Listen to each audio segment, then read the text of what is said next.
ఆదికాండము 18వ అధ్యాయము 1వ వచనం నుంచి 15వ వచనం వరకు ఉన్నటువంటి లేఖన భాగాన్ని ఈరోజు మనం ధ్యానిస్తాం.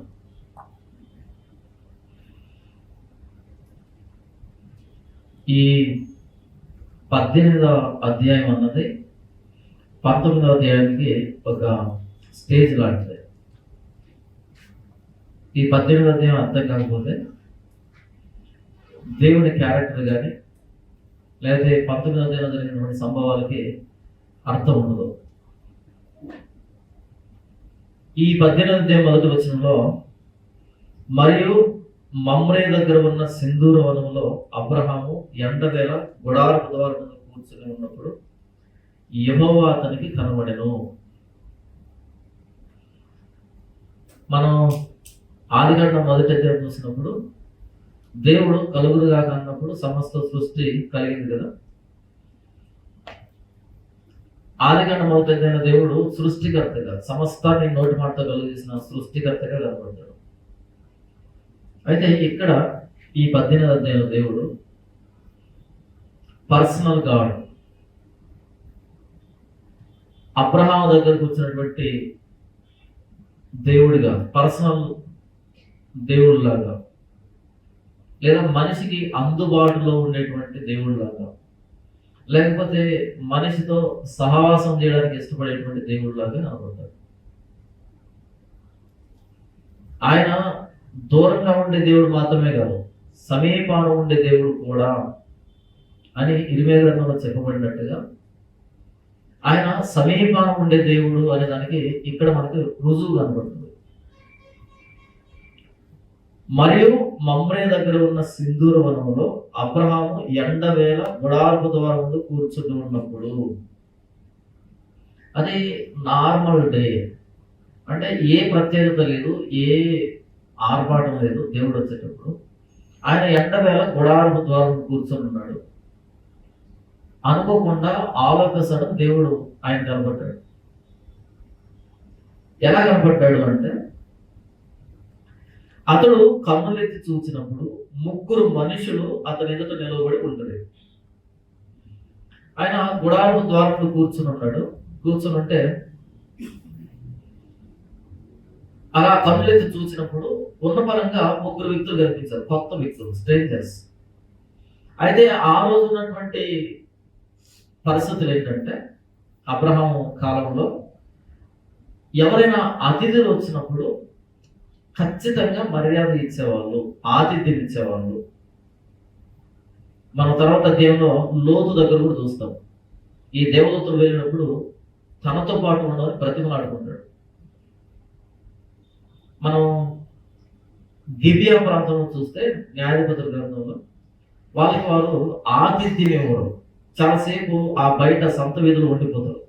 అప్పుడు ఒక లేవీడు వచ్చి ఇంట్లో తీసుకుని వెళ్తాడు. అంటే వాళ్ళు ఎంత చెడిపోయారు అనే దానికి ఆతిథ్యం ఇవ్వలేదు, వాళ్ళు ఎవరు పట్టించుకోలేదు అన్నది వాళ్ళు చెడిపోయిన దానికి పరాకాస్తారు. ఆ రోజులు ఎలా ఉండదంటే, ఆతిథ్యం అనేది భాగ్యంగా భావించాలి, బాధ్యతగా భావించాలి. ఒకవేళ వచ్చిన వ్యక్తి కనుక ఆతిథ్యం తీసుకోకపోతే, నేను రాను అంటే కనుక ఇన్సల్ట్గా ఫీల్ అయ్యేవాళ్ళు, అవమానంగా ఫీల్ అయ్యేవాళ్ళు. ఎప్పుడైతే 3 వ్యక్తులు కనిపించారో వెంటనే అబ్రహాము స్పందన చూడండి. అబ్రహాము ఎవరు అంటే, బాగా ధనవంతుడు, పలుకుబడి ఉన్నవాడు, ఆయన కింద చాలా మంది పనులు ఉన్నారు. ఆ 14వ అధ్యాయంలో ఆయన 4 రాజులతో యుద్ధం చేసినోడు, గెలిచినోడు. చాలా మంది దాసదాసీలు ఉన్నారు, చాలా సంపద ఉంది. అలాంటి వాడు ఎలా ప్రవర్తిస్తున్నాడు అంటే, 3 కొత్త వ్యక్తులు కనిపించినప్పుడు అతడు వారిని చూసి గుడారపు వాకిట నుండి వారిని ఎదుర్కొన్నట్టుకు పరుగెత్తి, ఎప్పుడైతే ఆ 3 కనిపించారో వెంటనే పరిగెత్తుతున్నాడు అబ్రహాం వాళ్ళ దగ్గరికి. ఎందుకు పరిగెత్తుతున్నాడు అనంటే, అది వాళ్ళ కల్చర్. ఆ రోజు ఉన్నటువంటి పరిస్థితులు ఏంటంటే, అతిథి మన ఇల్లు దాటి వెళ్ళకూడదు, లేదా ఒక పరదేశి ఒక కొత్త వ్యక్తి మన ఇల్లు దాటి వెళ్తే మనకు అవమానం, నేనే ఆతిథ్యం ఇవ్వాలి అనేటువంటి రోజులవి. కాబట్టి ఆయన పరుగెత్తి నేల మట్టుకు వంగి ఎంతగా వెల్కమ్ చేశాడు అంటే, ఎంతగా తను తగ్గించుకున్నాడు అంటే వాళ్ళెవరో తెలియదు. దీని గురించి హెబ్రీ గ్రంథకర్త మాట రాస్తాడు. హెబ్రీలు రాసిన పత్రిక 13వ అధ్యాయం వెరీ గుడ్ 2వ వచనం చదవండి. మీరును మొదటి వచనం, సహోదర ప్రేమ నిలువరుగా ఉండనియుడి, ఆతిథ్యము చేయ మరొకటి, దానివల్ల కొందరు ఎరుగకయే దేవదూతలకు ఆతిథ్యం చేసరి. ఆతిథ్యం చేయ మరొకండి. అది ఎంత గొప్పదంటే, ఆ ఆతిథ్యాన్ని స్వీకరించడానికి వస్తున్న వ్యక్తులు ఎవరో మీకు తెలియదు.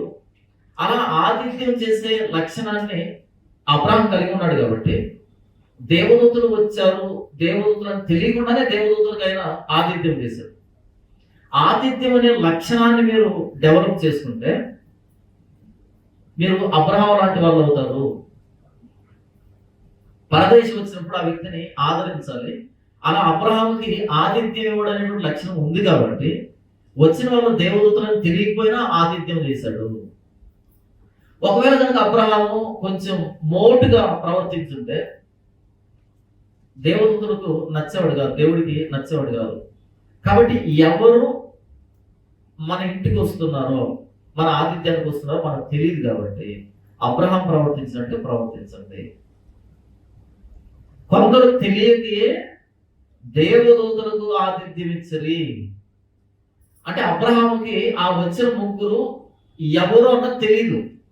ఎందుకు తెలియదు అంటే వాళ్ళు వచ్చింది మానవాకారంలో వచ్చారు, మానవులాగా వచ్చారు. ఏదో దేవదూతలాగా రెక్కలు పెట్టుకొని అలా రారు, వాళ్ళు మనుషుల్లాగా వచ్చారు, ఎవరో కొత్త వ్యక్తులాగా వచ్చారు.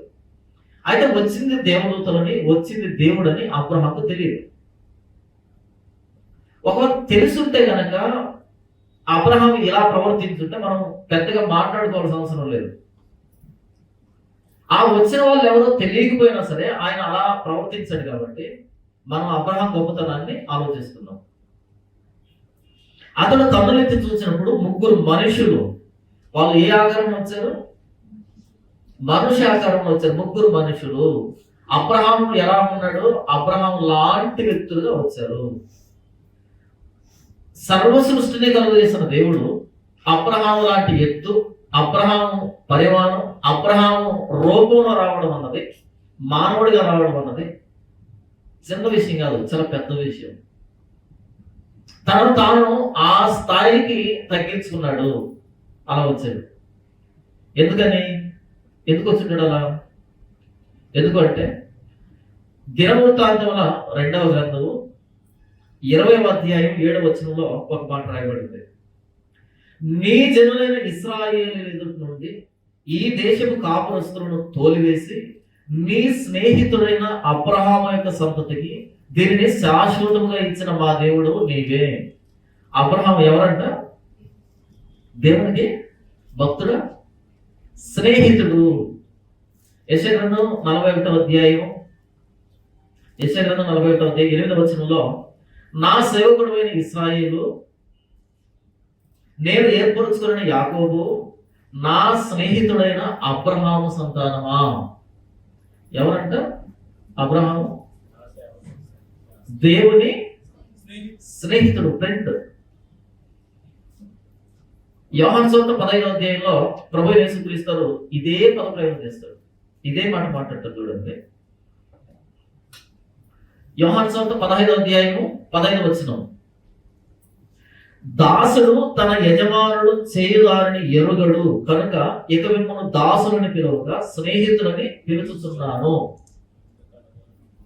దేవుడు అబ్రహాముతో ఎలాంటి రిలేషన్ కలిగి ఉన్నాడు?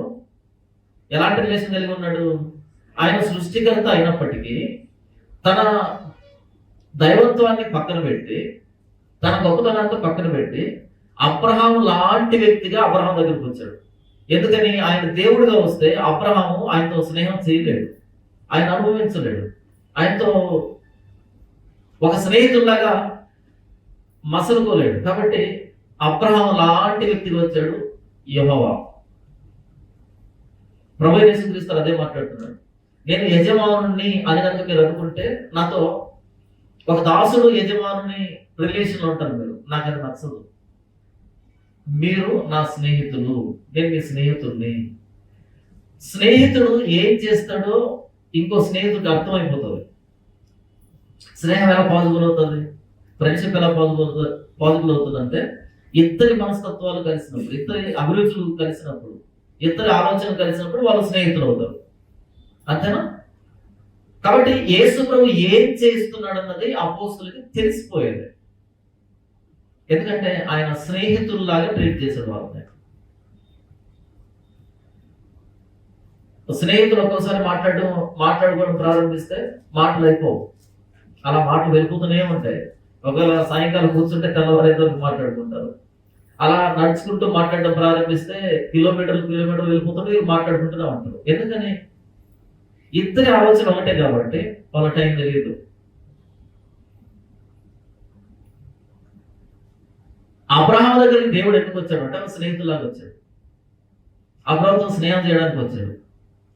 అతడు వారిని చూసి గుడారపు వాకిటి నుండి వారిని ఎదుర్కొన్నట్టు పరుగెత్తి నేల మట్టుకు వంగి, ప్రభువా, ఇక్కడ ప్రభువా అంటున్నది ఆయన దేవుడని తెలిసి కాదు. ఆయన దేవుడని తెలిసి ఈ నమస్కారం పెట్టట్లేదు. ఆయన దేవుడని తెలిసి ప్రభు అనట్లేదు. వాళ్ళ అతిథులు, నా ఇల్లు దాటి వెళ్ళకూడదు అనేదానికి తను తాను ఆ విధేయతను చూపెడుతున్నాడు. నా ఇంటికి రండి, నేను మేము బాగా చూసుకుంటాను అనేదానికి ఇంత మర్యాద చేస్తున్నాడు. ఆయన ఆతిథ్యం ఇస్తున్నాడు. ఆయన దేవుడని తెలియదు, వచ్చేది యెహోవా అని తెలియదు. ప్రభువా, నీ కటాక్షము నా మీద ఉన్నాయి కదా, ఇప్పుడు నీ దాసుని దాటిపోవద్దు. నేను కొంచెం నీళ్లు తెప్పించదును, దయచేసి కాళ్ళు కడుక్కోమని ఈ చెట్టు కింద అలసట తీర్చుకున్నాడు. వాళ్ళు దూరం నుంచి వచ్చారు, ఎండకు వచ్చారు కాబట్టి అలసట తీర్చుకోండి, నీళ్ళు తెప్పిస్తాను, ఫ్రెష్ అప్ అవ్వండి అని అడుగుతున్నాడు. దేవుడని తెలియదు, దేవదూతని తెలియదు. కొంచెం ఆహారం తెచ్చేదను, మీ ప్రాణములను బలపరుచుకోండి, తరువాత మీరు వెళ్ళవచ్చును. ఇందు నిమిత్తము కదా నీ దాసుని ఎందుకు వచ్చింది అనెను. మీరు ఈ టైంలో నా దగ్గరకు వచ్చింది ఈ రిఫ్రెష్మెంట్ కోసమే కదా, కొంచెం అలసట తీర్చుకోవడానికి కదా. ఇక్కడ కూర్చోండి చెట్టు కింద, నేను నీళ్ళు తెప్పిస్తాను, భోజనం తెప్పిస్తాను, మీరు తినండి, బలపరచుకోండి, తర్వాత మీరు ఏ పని మీద వచ్చారో ఆ పని మీద మీరు వెళ్ళొచ్చు, దయచేసి దాటి వెళ్ళొద్దు అని ప్రతిమలాడుతున్నాడు. వచ్చింది దేవుడని తెలియదు, దేవదూతని తెలియదు. ఆయన తెలిసింది ఏంటంటే ఎవరు పరదేశం వచ్చినా సరే ఆతిథ్యం ఇవ్వాలి అన్న తప్ప ఇంక వేరే విషయం తెలియదు. ఒకవేళ ఎవరైనా క్రైస్తవులు మన ఇంటికి వచ్చారనుకో, మనం నేరుగా ఇంటికి పిలిచి వాళ్ళకి ఆతిథ్యం ఇస్తాం, లేకపోతే మీది ఏ డినామినేషన్ అడుగుతామా? సేమ్ మన డినామినేషన్ అయితే అప్పుడు ఆతిథ్యం ఒకలాగా ఉంటుంది. మన డినామినేషన్ కాదనుకో, వాళ్ళు మనం ఎలా చూస్తాం? అసలు మనుషులే కదనేటట్టు చూస్తాం కదా. కాదు, ఆతిథ్యం ఇవ్వడం అన్నది చాలా శ్రేష్టమైంది. ఆ వచ్చిన వాళ్ళు ఏ డినామినేషన్ కూడా తెలియదు అబ్రహాంకి, కానీ ఆతిథ్యం ఇచ్చాడు. ఆయన చాలా గొప్పోడు, మనంటే సాధారణ వ్యక్తి కాదు. అయినా సరే నేల మట్టి వంగి నమస్కారం చేసి నీ దాసుల్ని దాటిపోవద్దు అని బ్రతిమలాడాడు. అయితే ఆయన చేస్తున్నది దేవునికి దేవదూతలకు తెలియదు ఆ విషయం. 5వ వచనం, కొంచెం ఆహారం తెచ్చేదను, మీ ప్రాణమును బలపరుచుకోండి, తర్వాత మీరు వెళ్ళవచ్చును. ఇందు నిమిత్తం కదా మీరు మీ దాసుని ఎందుకు వచ్చింది అని. వారు నీవు చెప్పినట్లు చేయము అనగా వాళ్ళు యాక్సెప్ట్ చేశారు. ఓకే, నువ్వేం చెప్తున్నావో దాని ప్రకారం చేయాలి. అబ్రాము గుడారంలో ఉన్న శార ఎద్దుకు త్వరగా వెళ్ళి, నీవు త్వరపడి 3 మానికల మెత్తని పెట్టి తెచ్చి పిసికి రొట్టెలు చేయమని చెప్పాను. పరిగెత్తుకుంటూ వెళ్ళాడు, శారము చెప్పాడు, రొట్టెలు చేయమని చెప్పాడు. మరియు అబ్రాము పశువుల మందకు పరిగెత్తి ఒక మంచి లేత దూడను తెచ్చి ఒక పనివానికి అప్పగించను, వాడు దాన్ని త్వరగా సిద్ధపరచను. ముక్కు మొహం తెలియని వాళ్ళు వస్తే ఇలాంటి మర్యాదలు చేస్తారా? మందకు పరిగెత్తాడంట, ఒక మంచి లేత దూడను తెచ్చి ఒక పనివానికి అప్పగించి వాడు దాన్ని త్వరగా సిద్ధపరచను. ఇదేంటంటే ఆ రోజు ఉన్నటువంటి సంస్కృతి లేదా సంప్రదాయం, లేకపోతే ఆ రోజు కొత్త వ్యక్తులను ఎలా రిసీవ్ చేసుకునే వాళ్ళు అన్నది దానికి పరాకాష్ట. ఇది తెలియని వాళ్ళకి చేస్తున్నటువంటి ఆతిథ్యం ఇది. తరువాత అతడు వెన్నను పాలను తాను సిద్ధం చేయించిన దూడను తెచ్చి వారి ఎదుట పెట్టి వారు భోజనం చేస్తుండగా వారి యొక్క ఆ చెట్టు కింద నిలుచుండెను. వాళ్ళు కూర్చొని భోజనం చేస్తున్నారు, ఈ నిలవబడి పరిచయం చేస్తున్నాడు. ఇవన్నీ పట్టించాడు కొత్త వ్యక్తులకి, తెలియని వ్యక్తులకి. ఇప్పుడు ఏం జరుగుతుంది చూద్దాం. వారు అతనితో నీ భార్య అయిన శారా ఎక్కడ ఉన్నదని అతడు అడుగుగా అతడు అదిగో గుడారంలో ఉన్నదని చెప్పాను. వాళ్ళు అలా భోజనం చేస్తూ ఏమడిగారు? నీ భార్య అయిన శారా ఎక్కడ ఉన్నది? ఇంతకీ ఆమె పేరు శారా అని వీళ్ళకైనా తెలుసు? ఎవరో ముక్కు మోహం లేని వ్యక్తులు వచ్చారు, వాళ్ళకి ఆతిథ్యం ఇచ్చాడు. వాళ్ళు భోజనం చేస్తుంటే నిలబడి పరిచయం చేస్తున్నాడు. ఆలోచిస్తాడు. వాళ్ళు అడిగిన ప్రశ్న ఏంటంటే నీ భార్య అయిన శారా ఎక్కడుంది అని అడిగారు. ఎలా తెలుసు వాళ్ళకి శారా అని? దేవుడికి ప్రతి డీటెయిల్ తెలుసు మన గురించి. యేసు ప్రభు ఎరుకోకు వచ్చినప్పుడు యేసు ప్రభుని చూద్దామని ఆయన చెట్టు ఎక్కాడు. ఎందుకంటే ఆయన పొట్టుకున్నాడు కాబట్టి యేసు ప్రభు కనబడ్డ గుంపులో నుంచి, కాబట్టి ఆయన దగ్గర నుంచి చూద్దాం, క్లియర్గా చూద్దామని చెట్టు ఎక్కాడు. యేసు ప్రభు అలా వెళ్తూ ఎక్కడో ఆగాడు? నేరుగా చెట్టు కింద ఆగాడు. ఆగి ఎవరు నువ్వు అని అడిగాడా? ఏ బాబు కిందకి దిగి అన్నాడా? జక్కయ్య త్వరగా దిగు, నేడు నిన్నేంట బస చేయవలసి ఉన్నది. జక్కయ్య ఏమనుకుంటున్నాడు అంటే నేను యేసు ప్రభు చూస్తే చాలని, ఎవరో ఆయన పాపులారిటీని బట్టి ఎలా ఉంటాడో చూద్దామని క్యూరియాసిటీ. కానీ ఆయన వస్తున్నదే ఈయన కోసమని ఆయన తెలియదు. అది తెలిసేటప్పటికి మొత్తం ఆస్తంతా ఇచ్చేశాడు. ఆయన చూద్దామని ఈయన అనుకున్నాడు. అది కూడా భక్తితోనూ విశ్వాసంతోనూ కాదు. ఇంతమంది ఎదురు చూస్తున్నారంటే ఆయన ఎలాంటి అయి ఉంటాడని చూద్దామని, అంతే, జస్ట్ ఒక క్యూరియాసిటీ. కాకపోతే ఇంతమందిని దాటి ఆయన ఈయన పేరు పెట్టి పిలిచేటప్పటికి ఈయన కోసమే వచ్చాడు, ఈయన ఇంట్లో బస చేస్తున్నాడు అనేటప్పటికి మొత్తం ఆస్తంతా పోయింది ఆ ఆనందంలో. ఎలాగైతే సమరయ స్త్రీ ఆ కుండను వదిలిపెట్టి పరిగెత్తుందో ఆ ఎక్సైట్మెంట్ లో, అలా ఈయన ఆస్తిని వదిలిపెట్టేశాడు. అంత ఆనందం వచ్చింది. యేసు ప్రభు నా కోసం వచ్చాడు, నన్ను పిలిచాడు, నా ఇంటికి వచ్చాడు, నా ఆతిథ్యాన్ని స్వీకరించాడు. ఇక వేరే ఇల్లు లేవు ఆయనకి భోజనం చేయడానికి. అందరూ చదువుకుంటున్నారంట ఆ ఇంటికి వెళ్తూ ఉంటే. ఆయన యేసు ప్రభు పట్టించుకోలేదు. చదువుకునే వాళ్ళని చదువుకొనిచ్చాడు, కొనుక్కునే వాళ్ళని కొనుక్కొని ఇచ్చాడు. ఆయన ఇంటికి వెళ్ళాడు, ఆయనతో కలిసి భోజనం చేశాడు, మాట్లాడాడు. ఆ వ్యక్తి మారాడు. యేసు ప్రభు ఎప్పుడు యెరూషలేముకి వెళ్ళినా సరే పక్కనే ఉండేటువంటి బేతనియ ప్రాంతానికి వెళ్తాడు. అక్కడ ఎవరున్నారు? మార్తా, మరియా, లాజరు. ఆ ఇంటికి వెళ్తాడు, అక్కడ బస చేస్తాడు. ఇక్కడ అబ్రహాం దగ్గరికి దేవుని దూతలు వచ్చారు, ఆతిథ్యం తీసుకుంటున్నారు. తింటూ మధ్యలో అడిగారు నీ భార్య అయిన శారా ఎక్కడ? ఆయనకు తెలుసు అబ్రహాం ఇంట్లో ఎంతమంది ఉంటారో వాళ్ళ పేర్లు ఏంటి, ఆయన తెలుసు మన ఇంట్లో ఎంతమంది ఉంటారో మన పేర్లు ఏంటి, శారమ్మకి ఉండే సమస్య ఏంటి, ఆవిడకు ఉన్నటువంటి బాధలు ఏంటి, ఆ అవమానం ఏంటి, ఎంతకాలం నుంచి ఆవిడ అలా సఫర్ అవుతుంది, ప్రతిదీ తెలుసా? అన్నీ తెలుసు. కానీ శారమ్మ వీళ్ళని చూడలే, తెలీదు. శారమ్మకి వీళ్ళు ముఖాలు తెలీదు. గెస్ట్లు వచ్చారని తెలుసు తప్ప తను బయటికి రాని వాళ్ళు. బయటకు రాని శారమ్మ గురించి, శారమ్మ లోపల వెతుకుతున్నటువంటి అవమానం ఏదైతే ఉందో తెలుసు బయట ఉన్న వాళ్ళకి. వాళ్ళు వచ్చింది ఆతిథ్యం తీసుకోవడానికి కాదు. వాళ్ళు వచ్చింది ఏంటంటే కొన్ని సంవత్సరాల క్రితం చేసిన వాగ్దానం ఏదైతే ఉందో, ఇచ్చినటువంటి మాట ఏదైతే ఉందో దాన్ని నెరవేర్చడానికి వచ్చారు. ఇప్పుడు దేవుడు మాట ఇచ్చాడు, నేను మీ సంతానాన్ని విస్తరింపజేస్తానని చెప్పాడు. ఓకే, దాన్ని ఎలా చేయొచ్చు? నేరుగా దగ్గరకు వచ్చి ఇంటికి వచ్చి ఆతిథ్యం తీసుకొని తింటూ మాట్లాడుతూ ఎలా నెరవేర్చాలన్నా?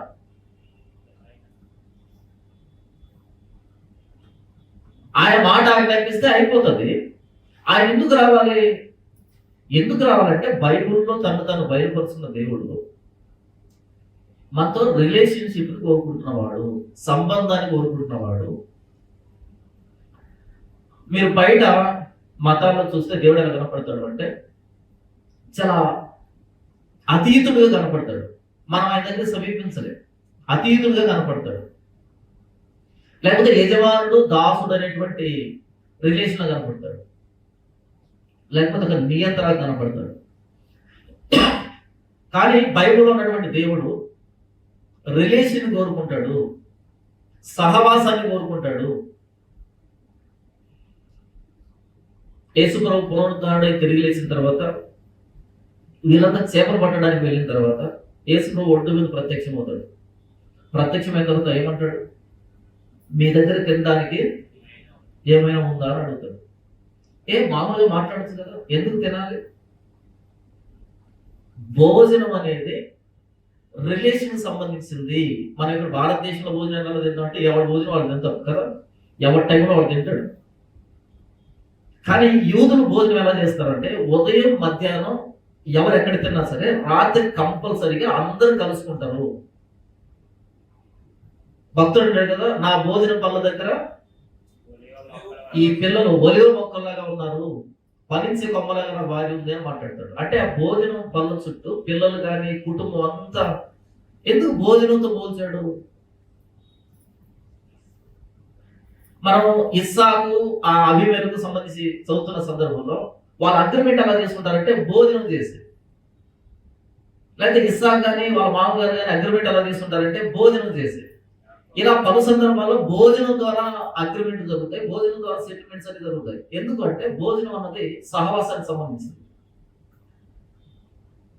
మీకు ఒక వింత సంఘటన గమనించింది ఏంటంటే, ఉదాహరణకి ఆయన ముఖ్యమంత్రి కానివ్వు, మనం ఆయన్ని భోజనానికి ఇన్వైట్ చేసామనుకో, ఆయన తినని తిండి పెడతాము మనం. ఆయన తిననటువంటి తిండి, ఆయన చూడనటువంటి రుచులు మనం ఏమైనా చూపెడతామా? ఏం లేదు. ఎవరు భోజనానికి పిలిచినా అదే చికెన్, అదే మటన్, అదే ఫిష్, అదే ప్రాన్స్. అవి మారుతాయా? మారవు. అప్పుడైనా ఈ నువ్వు పెట్టేటువంటి తిండి నాకు దొరకదా అనేటట్టు రిజెక్ట్ చేయడు, నవ్వుకుంటాడు, సంతోషపడతాడు. అవునా? భోజనానికి మీరు ఎవరినైనా ఇన్వైట్ చేయండి, వాళ్ళ దగ్గర లేని తిండి మనం పెట్టం, వాళ్ళకి తెలియని రుచులు మనం ఏం చూపించాం, కానీ సంతోషం అనిపిస్తుంది నన్ను భోజనానికి పిలిచారు అని. అలా వస్తాడు, భోజనం చేస్తాడు, ఇంత కుంభాలు తింటాం, అక్కడక్కడ కొంచెం తింటాడు. వెళ్ళేటప్పుడు ప్రామిస్ చేస్తాడు, ఓకే మీకు నేను పలానా చేస్తాను, నీకు పలానా చేస్తాను. అసలు మనం ఇంటికి భోజనానికి పిలిచేదే మనమే ఆయన మీద ప్రేమతో పిలవము. అలా భోజనానికి పిలిచి ఏదైనా పెడితే మనిషి చాలా ఎక్సైట్ ఫీల్ అవుతాడు, సంతోషంగా ఫీల్ అవుతాడు. అన్ని ప్రామిస్లుగా మొత్తం వాగ్దానం చేసేస్తాడు కదా. నాకు అనిపిస్తుంది ఆ మొత్తం వాడు తిన్నంతా తిప్పి కొడితే 5,000 6,000 అవుతుంది, ఎంత పెద్ద కాస్ట్ పెట్టినా సరే. దానికి ₹1,00,000 2,00,000 ప్రామిసులు చేస్తున్నాను. ఎందుకు చేస్తాను నాకు అర్థం కాదు ఇప్పటికీ. ఎందుకు అంటే అది స్నేహం, అది జస్ట్ కడుపు నింపుకోవడం కాదు, అది స్నేహం, రిలేషన్, అది సంబంధం. అది నా స్నేహితుడు ఒక ఆయన ఉన్నాడు, ఆయన ఏం చెప్తాడు అంటే, మనం మనిషికి ఏం చేసినా సరే చాలు అంటంట, కానీ భోజనం దగ్గర చాలు అంటాడంట. నువ్వు ఎంత డబ్బిచ్చినా సరే చాలు అని అన్నాడు, తీసేసుకుంటాడు. నువ్వు ఏం చేసినా చాలు అంటూ తీసేసుకుంటాడు, కానీ భోజనం దగ్గర మాత్రం చాలు అంటాడంట. కాబట్టి భోజనంతో పట్టాలంట మనిషిని. దేంతో వశపరచుకోవాలంట? భోజనం. కాదు నిజంగా నాకేంటో ఆయన లాజిక్ చెప్పాను మీకు. దేవుడు అబ్రాహాం దగ్గరకు వచ్చింది భోజనం చేయడానికి కాదు, ఆయన ఆకలి కాదు, ఆయన తప్పిక కాదు. ఆయన వచ్చింది భోజనం చేయడానికి కాదు, ఆయన వచ్చింది దేనికి? రిలేషన్, సంబంధం. అందుకే యేసుప్రభు పునరుద్ధరణ అయిన తర్వాత మీ దగ్గర తినడానికి ఏమైనా ఉందా అని అడుగుతాడు. ఏదో తొందరగా మాట్లాడేసి వెళ్ళిపోవడానికి కాదు, మరలా కూర్చోబెట్టాలి. తింటూ ఉంటే ఒక మాట మాట్లాడుతూ ఉండాలి. యేసుప్రభు పునరుద్ధరణ తిరిగి లేచిన తర్వాత వాళ్ళందరినీ కూర్చోబెట్టి రొట్టె విరుస్తున్నాడు. అప్పుడు అర్థమైంది, ఇలా విరిచేది క్రీస్తు కదా, మన ప్రభువు కదా. ఎందుకు రొట్టె విరిచాడు? ఆయన రొట్టె విరవడం అంటే ఏమనుకుంటున్నారు? మనం రొట్టె దర్శనం తీసుకుంటే అది కాదు. భోజనం చేశాడు వాళ్ళతో. ఆయన మరలా రొట్టె విరిచి ఒక ఇస్తూ ఉన్నప్పుడు ఆయన ముందు రోజు చేసింది గుర్తొచ్చింది, ఇది ప్రభువు కదా. అప్పుడు ఆయన మాట్లాడిన ప్రతి మాట వారిని స్పృశించడం, వారికి జ్ఞాపకం రావడం ప్రారంభమయ్యాయి, ఇది ప్రభువు కదా అని. ఎందుకు ఆయన భోజనం దగ్గరకు వచ్చాడు? ఎందుకంటే ఆయన సంబంధం కావాలి. వాళ్ళు మరలా ప్రారంభం నుంచి మాట్లాడాలి. వాళ్ళు మరలా చేపలు పట్టడానికి వాళ్ళు మరలా వెనక్కి తీసుకుంటావాలంటే ఏదో ఆజ్ఞాపించినట్టు కాదు, మరలా స్నేహితులతో మాట్లాడినట్టు. మ్యాక్సిమం సెటిల్మెంట్స్ అని జరిగేది భోజనం దగ్గరే, సారాయి దగ్గరే కదా, మందు పార్టీ దగ్గర జరుగుతాయి కదా. ప్రకటన గ్రంథం 3వ అధ్యాయంలో ఒక అద్భుతమైన మాట రాయబడితే మనం చదువుకుని ఉంటాం, మరొకసారి జ్ఞాపకం తెచ్చుకుందాం. ప్రకటన గ్రంథం 3వ అధ్యాయం వచనం చెప్పండి. నేను తలుపు యొద్ద నిలవబడి తట్టుచున్నాను. ఎన్నో వచనం? ఎన్ని? 20 వచనం చదవండి. ఇదిగో నేను తలుపు యొద్ద నిలుచుండి తట్టుచున్నాను. ఎవడైనను నా స్వరం విని తలుపు తీసిన ఎడల నేను అతని ఎందుకు వచ్చి అతనితో నేను నాతో కూడా అతను భోజనం చేయదును. ఏ తలుపు దగ్గర నిలబడ్డాడు? లవోదికయ అనే సంఘం తలుపు దగ్గర నిలబడ్డాడు. ఎవరు వీళ్ళంతకి అటు చల్లగలేరంట, ఇటు పెంచగలేరంట, ములిపెంచగా ఉన్నారంట. కనుక నా నోటి నుంచి నిన్ను ఉమ్మివేయని ఉద్దేశించుతున్నాను. అసహ్యమైపోయాడు. నీవు దౌర్భాగ్యుడువు, దిక్కుమాలిన వాడువు, దరిద్రుడువు, గుడ్డివాడువు, దిగంబరుడు అయి ఉన్నావని ఎరుగక నేను ధనవంతుడిని, ధనవృద్ధి చేసి ఉన్నాను, నాకేమి కొదవలేదని చెప్పుచున్నావు. నేరారోపణ చేసినటువంటి 7 సంఘాల్లో ఎందుకు పనికిరాని సంఘం ఏంట్రా అంటే, లేదా 2026 సంఘం ఏంటంటే లవోదికయ సంఘం. 2026 మన చర్చిది. ఈ 7 సంఘాల్లో మనకు వరకు వచ్చే సంఘం ఏదైనా ఉందంటే లవోదికయ సంఘం. ఆ సంఘంతో ఏమన్నాడు అంటే, నేను తలుపు దగ్గర నిలబడి తట్టుచున్నాను, ఎవరైనా తలుపు తీస్తే ఏం చేస్తాడంటే లోపలికి వచ్చి అతనితో నేను నాతో అతను భోజనం చేయుదును, భోజనం చేస్తాను. అంటే ఏంటి? ఎక్కడైతే తప్పిపోయావో, ఎక్కడైతే మిస్ అయ్యావో మాట్లాడుకుందాం భోజనం చేస్తూ, చాలాసేపు మాట్లాడుకుందాం భోజనం చేస్తూ. సహవాసం. దేవుని దూతలు అబ్రహాముతో సహవాసంలోకి వచ్చాడు. ఎందుకంటే అంతకుముందు చాలా సందర్భాలు జరిగాయి. హాగరు విషయంలో, కుటుంబ గొడవల విషయంలో, ఇష్మాయేలు విషయంలో చాలా సంభవాలు జరిగాయి కదా. కాబట్టి దేవుడు ఇప్పుడు సహవాసంలోకి వస్తున్నాడు. కూర్చొని భోజనం చేస్తూ మాట్లాడడానికి వచ్చాడు. తాను నెరవేర్చబోతున్నటువంటి వాగ్దానం విషయమై ప్రత్యక్షంగా మాట్లాడడానికి వచ్చాడు ఆయన.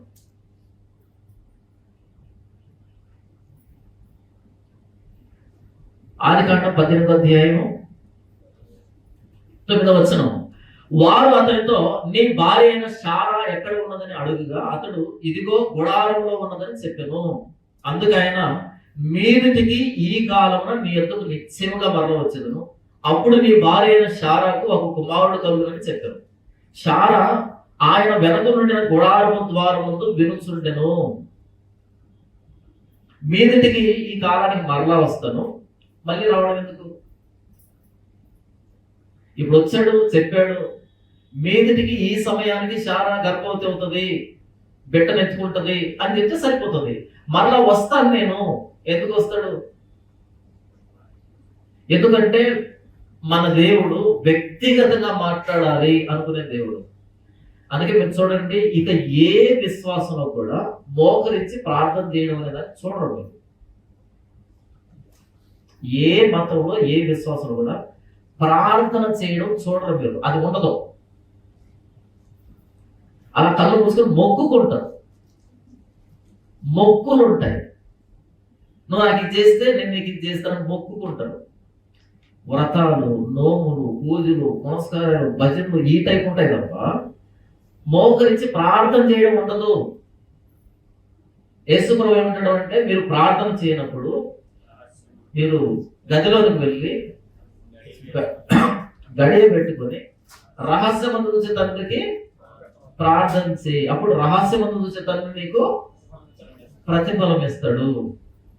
మనం దేవునితో మాట్లాడతాం. దేవునితో మాట్లాడేటువంటి, ప్రశ్న అడిగి సమాధానం పొందుకునేటువంటి, సమస్య చెప్పి పరిష్కారం తీసుకునేటువంటి, మన భయాలను చెప్పి ధైర్యం పొందుకునేటువంటి ఒకే ఒక్క జనాంగం ఎవరంటే క్రైస్తవులు, అంతే. ఏదో ఒక దశలో మనకి మన సామర్థ్యానికి మించినటువంటి పరిస్థితి రానే వస్తుంది. అప్పుడు మనం చేసే పని ఏంటి తెలుసా? నాన్నకు చెప్పము, అమ్మకు చెప్పము, బంధువులకి, ఇంట్లో ఇంకెవరికి చెప్పము. మన వ్యక్తిగతంగా మనం వెళ్ళి దేవుడికి ప్రార్థన చేసుకుంటాం. ఇంకెప్పుడు ఇలా చేయరు. ఇక వేరే జనాంగం, ప్రార్థన చేసే జనాంగం భూమి మీద మీకు ఎక్కడ కనిపించదు, ఒక క్రైస్తవులు తప్ప.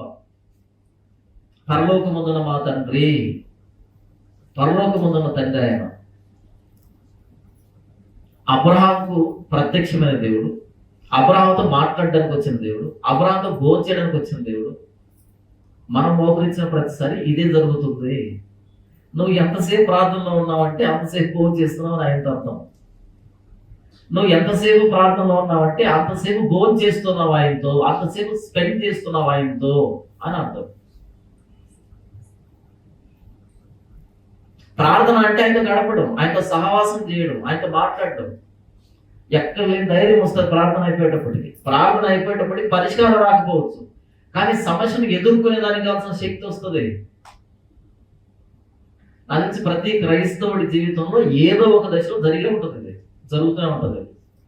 ఎంత వేషధారి జీవితం అయినా సరే ఏదో ఒక దెబ్బ పడినప్పుడు ఖచ్చితంగా మోకాల మీదకి వస్తారు. ఇక ఎవ్వరు రారు. అందుకని మీరు చూడండి, క్రైస్తవులు సూసైడ్లు తక్కువ ఉంటాయి. తక్కువ కదా, మ్యాక్సిమం నెగ్లిజిబుల్, 0.1% అలా ఉంటాయి. వాళ్ళు కూడా ఎవరంటే ఏదో ప్రాస్పరిటీ కాసుకుని నమ్మే వాళ్ళు ఉంటారు, ఆ సూసైడ్ చేస్తున్నవాళ్ళు. మ్యాక్సిమం సూసైడ్ ఉండదు క్రైస్తవ్యంలో.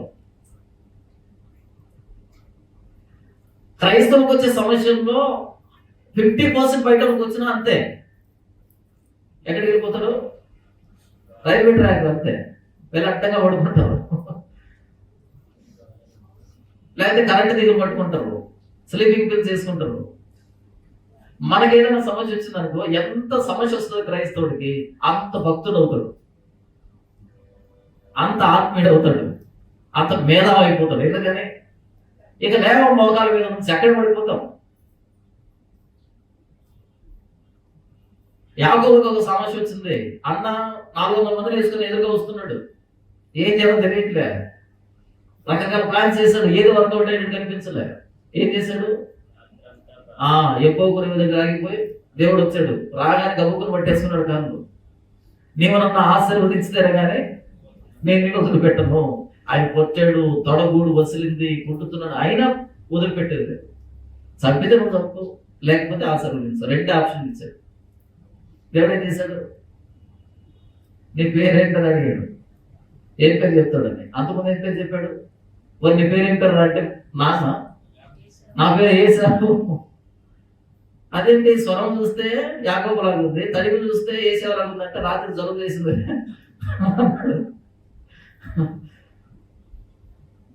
ఏం పేరు నీ పేరు? నా పేరు యాకోబు.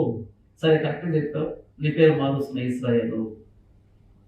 క్రైస్తవులకు సమస్య వచ్చిన తర్వాత రూపాంతరం ఉంటుంది. సమస్య రాకముందు ఒకలా బ్రతుకుతుంటాం, సమస్య వచ్చిన తర్వాత ఇంకొకలా మారుతుంటాం. ఎన్ని దెబ్బలు పడితే అంత పెద్ద పాస్టర్ అయిపోతారు. పడకపోతే కామ్. ఎందుకంటే పర్సనల్ గా దేవుడితో గడపడం స్టార్ట్ అవుతుంది. ఎప్పుడైతే సమస్య వస్తుందో, ఎంత పెద్ద సమస్య వస్తుందో, వ్యక్తిగతంగా దేవుడిని ఎక్స్పీరియన్స్ కావడం స్టార్ట్ అవుతాం. కొంతమందికి సమస్యలు రావు, వెల్ సెటిల్డ్ ఉంటారు, వాళ్ళకి తెలియదు క్రైస్తవ్యం కానీ క్రీస్తు గొప్పతనం కానీ తెలియదు వాళ్ళకి. యేసు ప్రభుని ఒక ఆయన ఇంటికి పిలిచాడు భోజనానికి. ఆయన పేరు పరిసయ్యుడు, సీమోను. భోజనం వడ్డిస్తున్నాడు, బాగా చూసుకుంటున్నాడు. అయితే అకస్మాత్తుగా ఒక ఆవిడ వచ్చింది ఇంట్లోకి, పాపాత్మరాలైన స్త్రీ. ఈయన మాత్రం చాలా ఐటమ్స్ చేసి పెట్టాడు, కానీ ఇవిడ ఏమి ఐటమ్స్ చేయలే. అలా పరిగెత్తుకుంటూ వచ్చింది, కాళ్ళు లాగేసుకుంది, కన్నీరు కాలుస్తుంది, ముద్దులు పెట్టుకుంటుంది, తల మీద తుడుస్తూ ఉంది, ఏడుస్తూ ఉంది. చెప్పు, వీళ్ళిద్దరిలో క్రీస్తుని నిజంగా ఎక్స్పీరియన్స్ అయింది ఎవరు? మరి సీమోను ఎందుకు ఎక్స్పీరియన్స్ కాలేకపోయాడు? నేను మంచోడిని అనుకుంటున్నాడు పాపం.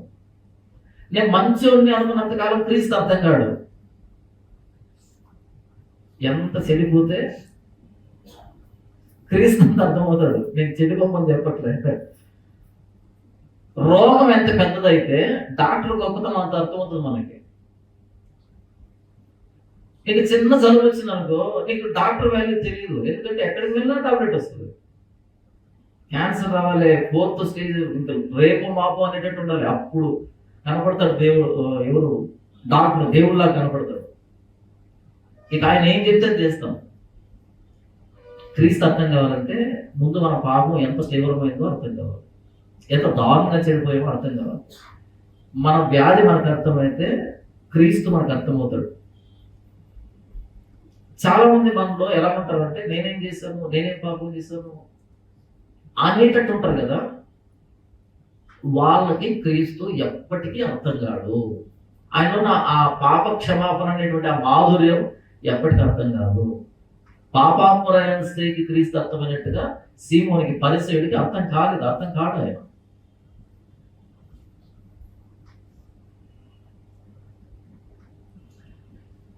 అడిగాడు భోజనం చేస్తూ, శారా ఎక్కడుంది? గుడారంలో ఉంది ఆవిడ.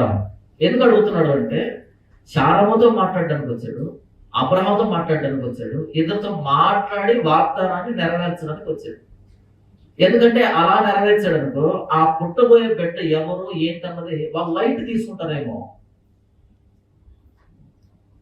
కొన్నిసార్లు మనం ఏదైనా ఒక పెద్ద పని చేసేటప్పుడు పర్సనల్ గా కలిసి వాళ్ళతో మాట్లాడి చేస్తాం. ఎందుకంటే అక్కడ అది నెరవేరడం మాత్రమే కాదు, ఒక రిలేషన్ కావాలి. అబ్రహాముతో, శారమ్మతో, ఆ ఫ్యామిలీతో దేవుడికి ఒక రిలేషన్ కావాలి. కాబట్టి నేను ఏం చెప్తున్నానంటే క్రైస్తవులమైన మనం మనకి ఏదైనా సమస్య వస్తే ఎవరికి చెప్పుకుంటాం? దేవుడిని చెప్పుకుంటాం. ఇప్పుడు చెప్తున్నారా దేవుడికి? ఎంతమంది ఫోన్ చేస్తారో నాకు ప్రార్థనలో జ్ఞాపకం చేస్తున్నాను. నేను ఎంతో మొక్కు మీద నేను చేయను అని. నేను పాస్టర్ కదా, నేను పాస్టర్నే, నేను ప్రార్థన చేస్తాను. ఎప్పుడు చెప్పాను మీకోసం? నేను నా కోసం చేస్తున్నాను, మీకోసం ఎందుకు చేస్తాను చెప్పండి? ఎవరైనా మిమ్మల్ని ప్రార్థన అడిగితే నేను చెయ్యను అని చెప్పండి ఇక మీద నుంచి. అలా కాకుండా మీకు బంధువులు కానీ స్నేహితులు కానీ మీకు తెలిసిన వాళ్ళు ఉంటారు, వాళ్ళు బాధపడుతుంటే మీకు చెయ్యాలనిపిస్తే చేయండి. వాళ్ళు అడిగితే పొరపాటు కూడా చేయకండి, అడగకూడదు. నాకు అనిపించాలి వాళ్ళ కోసం ప్రార్థన చేయాలి అని, నాకు అనిపించి చేస్తే బాగుంటుంది. మీరు అడుక్కున్నారంటే నేను చేయను కాక చేయను. నన్ను కొంతమంది అంటారు, ఎలా ఉన్నారు అంటే దేవుని దయ వల్ల మీ ప్రార్థన వల్ల చాలా బాగున్నామని డబ్బా డైలాగ్ ఇస్తారు. నేను అంటాను, నేను ఎప్పుడు చేయాలి ప్రార్థన కోసం?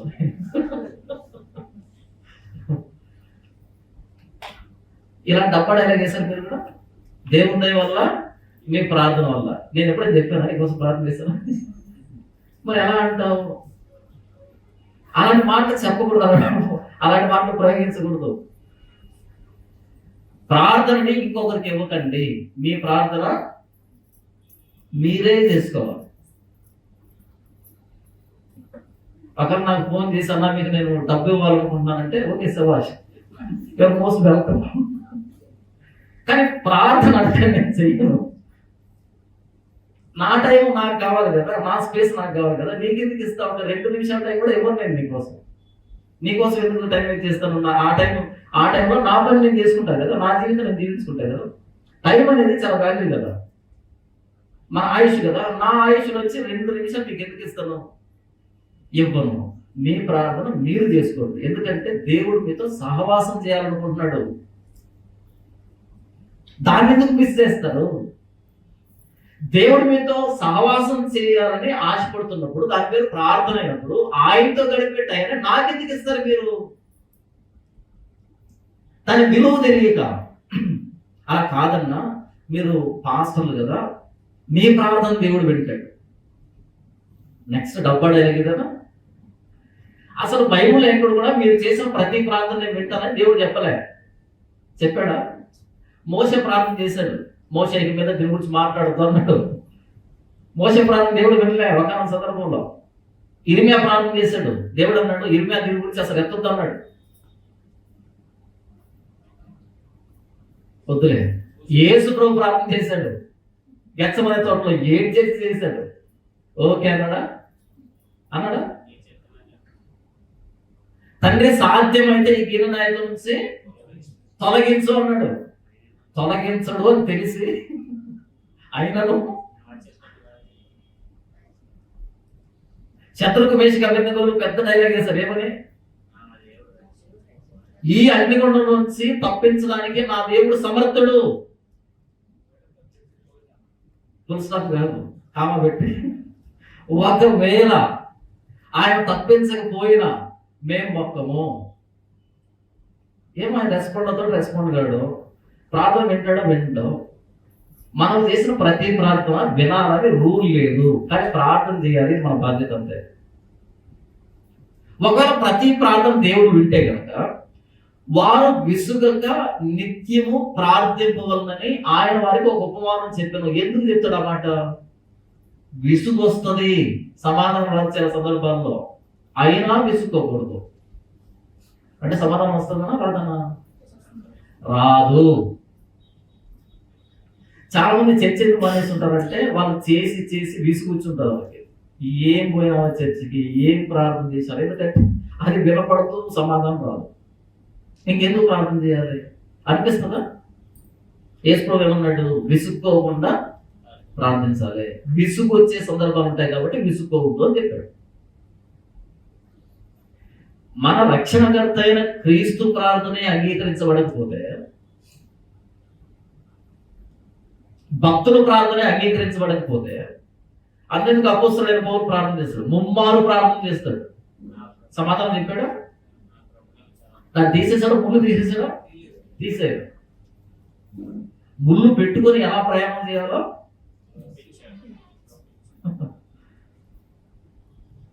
ఎవరు డాక్టర్ దగ్గరికి వెళ్ళారంట. వెళ్ళి డాక్టర్ గారు విపరీతమైన దొరదండి, గోక్కొని గోర్లు అరిగిపోతున్నాయంటే ఆయన మెడిసిన్ రాయించాడు. డాక్టర్ గారు దొరదపోతుందంటే ఏదైనా గోర్లు పెరుగుతాయి, దొరదపోతుందంట గోర్లు పెరుగుతాయంట. ప్రభా ఈ ముళ్ళు తీసేయి అని ఆయన ప్రార్థన చేస్తే, నా కొరకు నీకు చాలు, ముళ్ళు పెట్టుకోకుండా ఎలా ప్రయాణం చేయాలో. అపోస్తలుడైన పౌలు ప్రార్థన దేవుడు వినలే, యేసు ప్రార్థన వినలే, భక్తుల ప్రార్థన వినలే. మన ప్రార్థన వింటాడని గ్యారెంటీ ఏంటి? అది అవసరం అయితే వింటాడు, సమాధానం ఇస్తాడు, లేకపోతే నువ్వు చేస్తూనే ఉండాలి అంతే. అది నీ బాధ్యత. నువ్వు చేస్తూనే ఉండాలి ప్రార్థన అంతే. విసుకోకుండా ప్రార్థన చేస్తూనే ఉండాలి. ఎందుకు చెప్పాను ఇదంతా నేను? ఎందుకు చెప్పాను అన్నా? మీరు పాస్టర్ కదా, మీ ప్రార్థన దేవుడు వింటాడు, మా ప్రార్థన వింటాడు. అందుకని మేము కూడా చేసుకుంటున్నా, కాకపోతే మీరు కూడా చేయండి. లేదు మీరే ప్రార్థన చేయండి, ఆయన వినేంత వరకు ప్రార్థన చేయండి. ఎప్పుడైనా ఏదైనా సమస్య వస్తే మీరే ప్రార్థన చేయండి, ఇంకెవరికి చెప్పకండి. ఒకరోజు సమాధానం వస్తుంది చూసావా, ఆ రోజు ఒక లోపలికి సంతోషం వస్తుంది. అప్పుడు మీకు అర్థమవుతుంది నేను చేసిన ప్రార్థన దేవుడు విన్నాడు అని. 10 మందికి చెప్పి పెట్టామనుకో, ఒకరోజు సమాధానం వచ్చిందనుకో, ఎందుకు ఎవరు చేసిన ప్రార్థనకు వచ్చిందో తెలియదు మనకు. అసలు నా సమస్యని నాకంటే బాగా మీరు వివరించగలరా దేవుడికి? ఏమైనా లేదు. మీ సమస్యని మీకంటే బాగా నేనేమైనా వివరించగలరా దేవుడికి? లేదు. ప్రార్థన చేసే వ్యక్తి మీద ప్రార్థన ఆధారపడదు, ప్రార్థన ఆలకించే ఆయన మీద ఆధారపడదు. నువ్వు ఎలా చేసినా ఆయన ఆలకిస్తాడు, ఆయన సమాధానం ఇస్తాడు. కాబట్టి దేవుడు ప్రార్థన అనే దాన్ని ఎందుకు ఇచ్చాడు అంటే రిలేషన్ కోసం ఇచ్చాడు, సంబంధం కోసం ఇచ్చాడు. పాత నిబంధనలో అది భోజనం అయితే, కొత్త నిబంధనలో ప్రార్థన అయింది. ఎండవేళన దేవుడు అబ్రహాం దగ్గరికి వచ్చాడు కదా. ఎందుకు ఇంత సీన్ నడుస్తుందంటే అబ్రహాంతో టైం స్పెండ్ చేయాలనుకున్నాడు. ఆయన పర్సనల్ గా ఆయనతో మాట్లాడాలనుకున్నాడు, పర్సనల్ గా ఆయనతో ఉండాలనుకున్నాడు. అదే కొత్త నిబంధనలో ప్రార్థన అయింది. కాబట్టి నీకు ఒక ప్రార్థన సమయం ఉండాలి, దేవునితో గడపాలి, దేవునితో ప్రార్థన చేయాలి. దానిని ఇంకెవరో ప్రేయర్ ఎవరని పెడితే వాళ్ళకు ఫోన్ చేసి చెప్పకూడదు, మా కోసం ప్రార్థన చేయండి అని చెప్పకూడదు. ఎవరికో ఫోన్ చేసి చెప్పడం, ఆ రోజు సమాధానం వచ్చినప్పుడు వాళ్ళకి దశభాగం పంపించడం, వాళ్ళ కృతజ్ఞతగాలు పంపించడం. మరి నువ్వు చేస్తున్న ప్రార్థనలు మీరు ప్రేయర్ ఎవరికి ఫోన్ చేయండి, వాళ్ళు ప్రార్థన చేస్తారు. ఎవరికి? తిరిగి నీకే చేస్తారు. తెలుసా విషయం? ఇటువైపు నుంచి చెవిలో ఫోన్ పెట్టుకొని మాట్లాడుతుంటావు, అటువైపు నుంచి వాళ్ళు నీతో మాట్లాడుతుంటారు. కళ్ళు మూసుకొని అంటాడు, వాడు మాట్లాడుతుంటాడు. ఎందుకు ఎవరు కనపడతాయి ఆ ప్రార్థన? నీకే. ఎందుకంటే తప్పించేది నువ్వే కదా.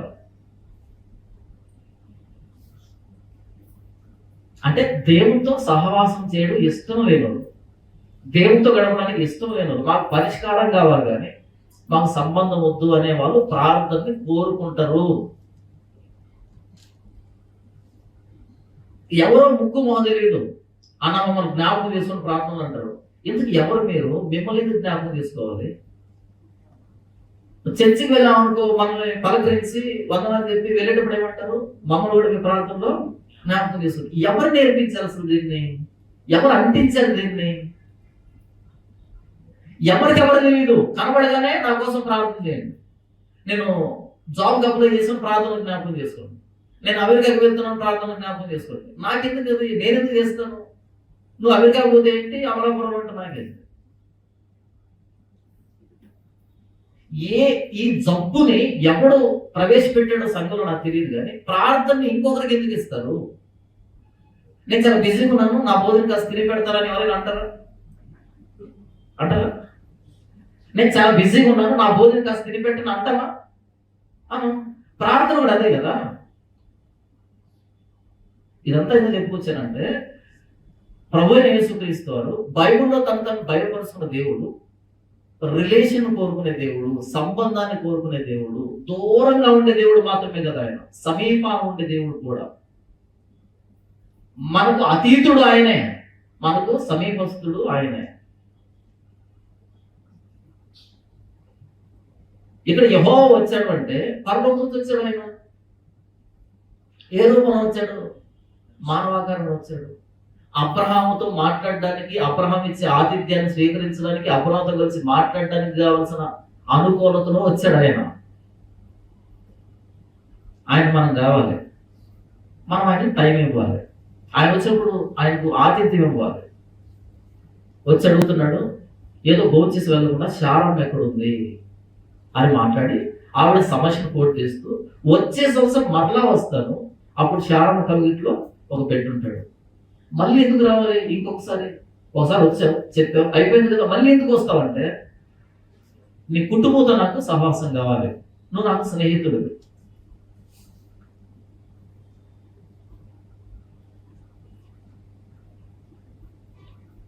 పదవచనం, అందుకు ఆయన మీదిటికి ఈ కాలంలో నీ ఎద్దకు నిశ్చయంగా మరల వచ్చేదను, అప్పుడు నీ భార్య అయిన శారాకు ఒక కుమారుడు కలుగునని చెప్పాను.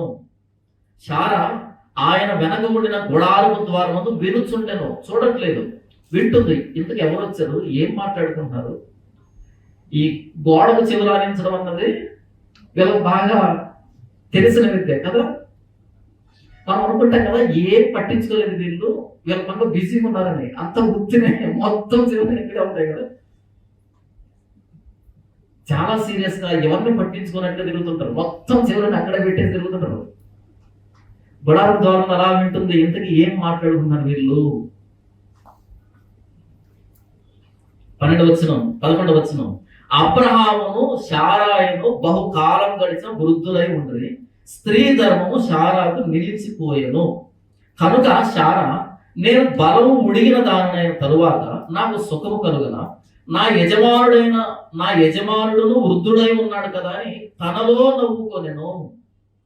ఎప్పుడైతే ఆ మాట వినపడిందో శారమ్మకి, వెంటనే శారమ్మ మనసులోంచి వచ్చిన ఆలోచన ఏంటంటే, నాకు స్త్రీ ధర్మం నిలిచిపోయింది, ఇప్పుడు నాకు మరలా సుఖం కలుగుతుందా, నాకు ఆలోచన వస్తుందా, నా యజమానుడు కూడా ముసలుడు కదా అని తనలో తాను నవ్వుకోనేను. ఇప్పుడు చెప్పండి, శారమ్మ భక్తి పరురాలా లేకపోతే భక్తిహీనరాలా? శారమ్మ భక్తి పరురాలా భక్తిహీనరాలా? ఏం చెప్పాలని ఆలోచిస్తున్నారా? ఏదో చెప్పండి పోనీ. భక్తి పరురాలేనా? అంటే భక్తి పరులు కూడా కొన్ని సందర్భాల్లో దేవుడు చెప్పిన వాటిని సందేహిస్తారా? ఇక్కడ సందేహించడం కాదు, నవ్వుకుంటుంది. మన భాష చెప్పాలంటే వెటకారం చేస్తుంది. ఏంటి, నాకు పిల్లలు పుడతారా అని వెటకారం చేస్తుంది. బహుకాలం గడిచిన వృద్ధురాలు, ఆయన కూడా వృద్ధుడు. ఇప్పుడు పిల్లలు ఎలా పడతారు? స్త్రీ ధర్మం నిలిచిపోయింది కదా, ఏంటి ఈ విషయం కూడా తెలియదా వీళ్ళకి? కొన్ని సందర్భాలు అనిపిస్తుంది, దేవుడు ఎందుకు ఇలా చేయలేదు, అలా చేయలేదు, ఇప్పుడు అది చేసి ఉండొచ్చు కదా అనేటట్టు మనకు అనిపిస్తుంది. అంటే మనకు తెలివి బాగా ఉన్నట్టు ఈ టైంలో ఇలా చేస్తే ఇలా అని అనుకుంటాం కదా. కాదు, ఆయనకు ఒక టైం ఉంటుంది, ఆయనకు ఒక ప్రణాళిక ఉంటుంది. ఆ టైంలో అందరూ ఆయన దగ్గరకు వస్తారు. మనం దేవుడికి సలహాలు చెప్పకూడదు, ప్రార్థన చేసి వదిలిపెట్టాలి. ఆయన వదిలిపెట్టాలి ప్రార్థన చేసి, ఎందుకంటే ఆయనకు తెలియదు, మనకేం తెలియదు. నాకు స్త్రీ ధర్మం నిలిచిపోయింది కదా అంటే ఆ వచ్చిన వాళ్ళకి తెలియదా? శారమ్మ ఎక్కడుంది అని అడిగిన వాళ్ళకి శారమ్మ సమస్య ఏంటి తెలియదా? ఆవిడ వయసు తెలియదా? తెలియకుండానే మాట్లాడుతున్నారా? ఆవిడ నవ్వుకోవడం కాదు, తిరిగి ప్రశ్నించాలి. లేదా అబ్రహామును పిలిచి అడగాలి, ఎందుకు నా పేరు ఎలా తెలుసు వాళ్ళకని. అది ప్రశ్న అక్కడ. నాకు స్త్రీ ధర్మం నిలిచిపోయిందని కాదు నువ్వు నవ్వుకోవాల్సి ఉంది. అబ్రహామును పిలిచి నా పేరు ఎలా తెలుసు వాళ్ళకి, నువ్వు ఏమైనా చెప్పావా? అంతేనా? మరి ఆవిడ చూడకుండానే మొట్టమొదటిసారి వచ్చి శారమ్మ ఎక్కడ ఉంది అని అడిగిన వాడికి శారమ్మ సమస్య తెలియదా, వయసు తెలియదా, ఆవిడ పరిస్థితి తెలియదా? ఎవరైనా చెప్పాలి ఆయనకి. ప్రశ్న ఏంటంటే ఆవిడకి ఎంత వయసు అన్నది కాదు, ప్రశ్న ఏంటంటే ఆవిడ పేరు ఎలా తెలుసు అని. నతనీయులు వచ్చాడు యేసు దగ్గరికి, వచ్చి అన్నాడు, నజరేతు నుంచి మంచిదేదని రాగలదా?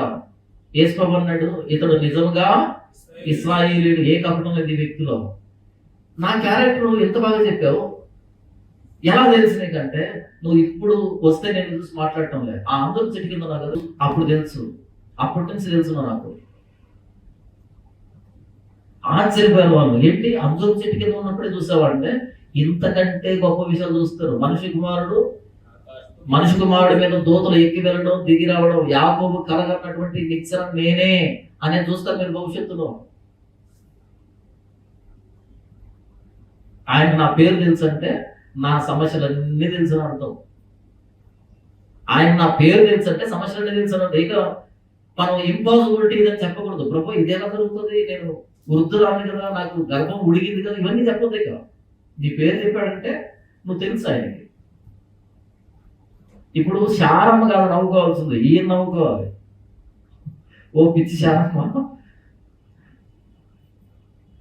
ఇది ఎలా సాధ్యమని నవ్వుతున్నావు? అసలు నీ పేరు ఎలా తెలుసు, ఎందుకు ప్రశ్న రాలేదు? అక్కడ కదా లాజిక్ పనిచేయాల్సి ఉంది. శారమ్మకు లాజిక్ మిస్ అయింది. నా పేరు ఎలా తెలుసు అయింది కానీ అక్కడ ఆలోచించకుండా ఇది ఎలా సాధ్యమవుతుందో నవ్వుకుంటుంది. దేవుడు తిరిగి నవ్వుకుంటాడు, నీ పేరు పిలిచినోండి, నీ సమస్య నాకు తెలియదా, నీ వయసు నాకు తెలియదా?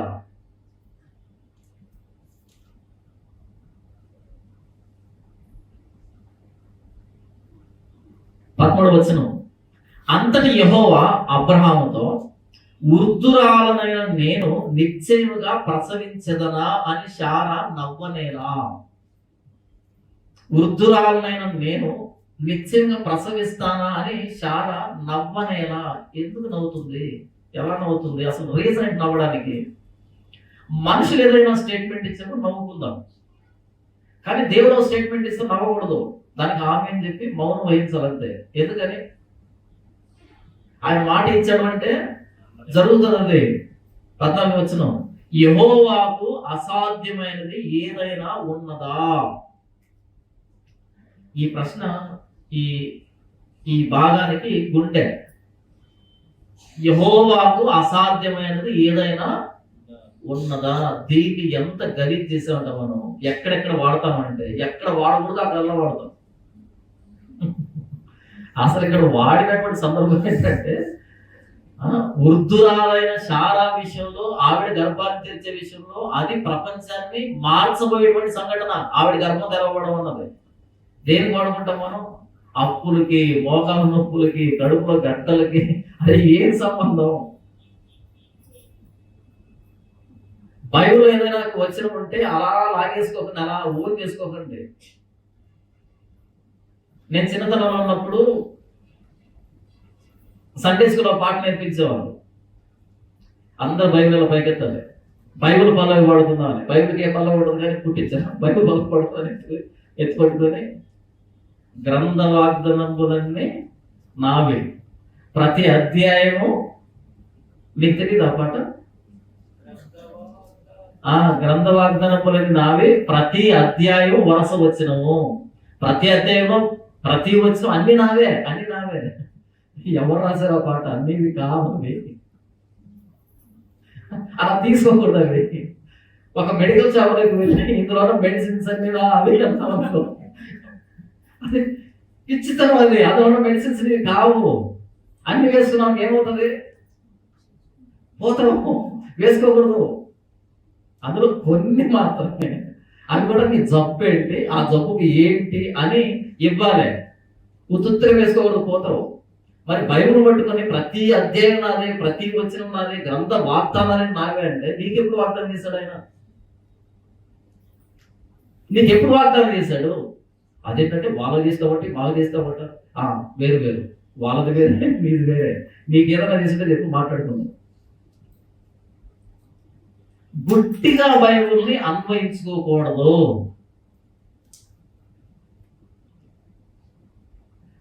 ఎవరిదన్నా ఒక డైరీ దొరికింది అనుకో, మీకు ఒక 1000 పేజీలు డైరీ దొరికింది అనుకో, దానిలో ఎత్తి పట్టుకొని ఇందులో ఉన్న ప్రతి మాట నాది అని అనగలవా?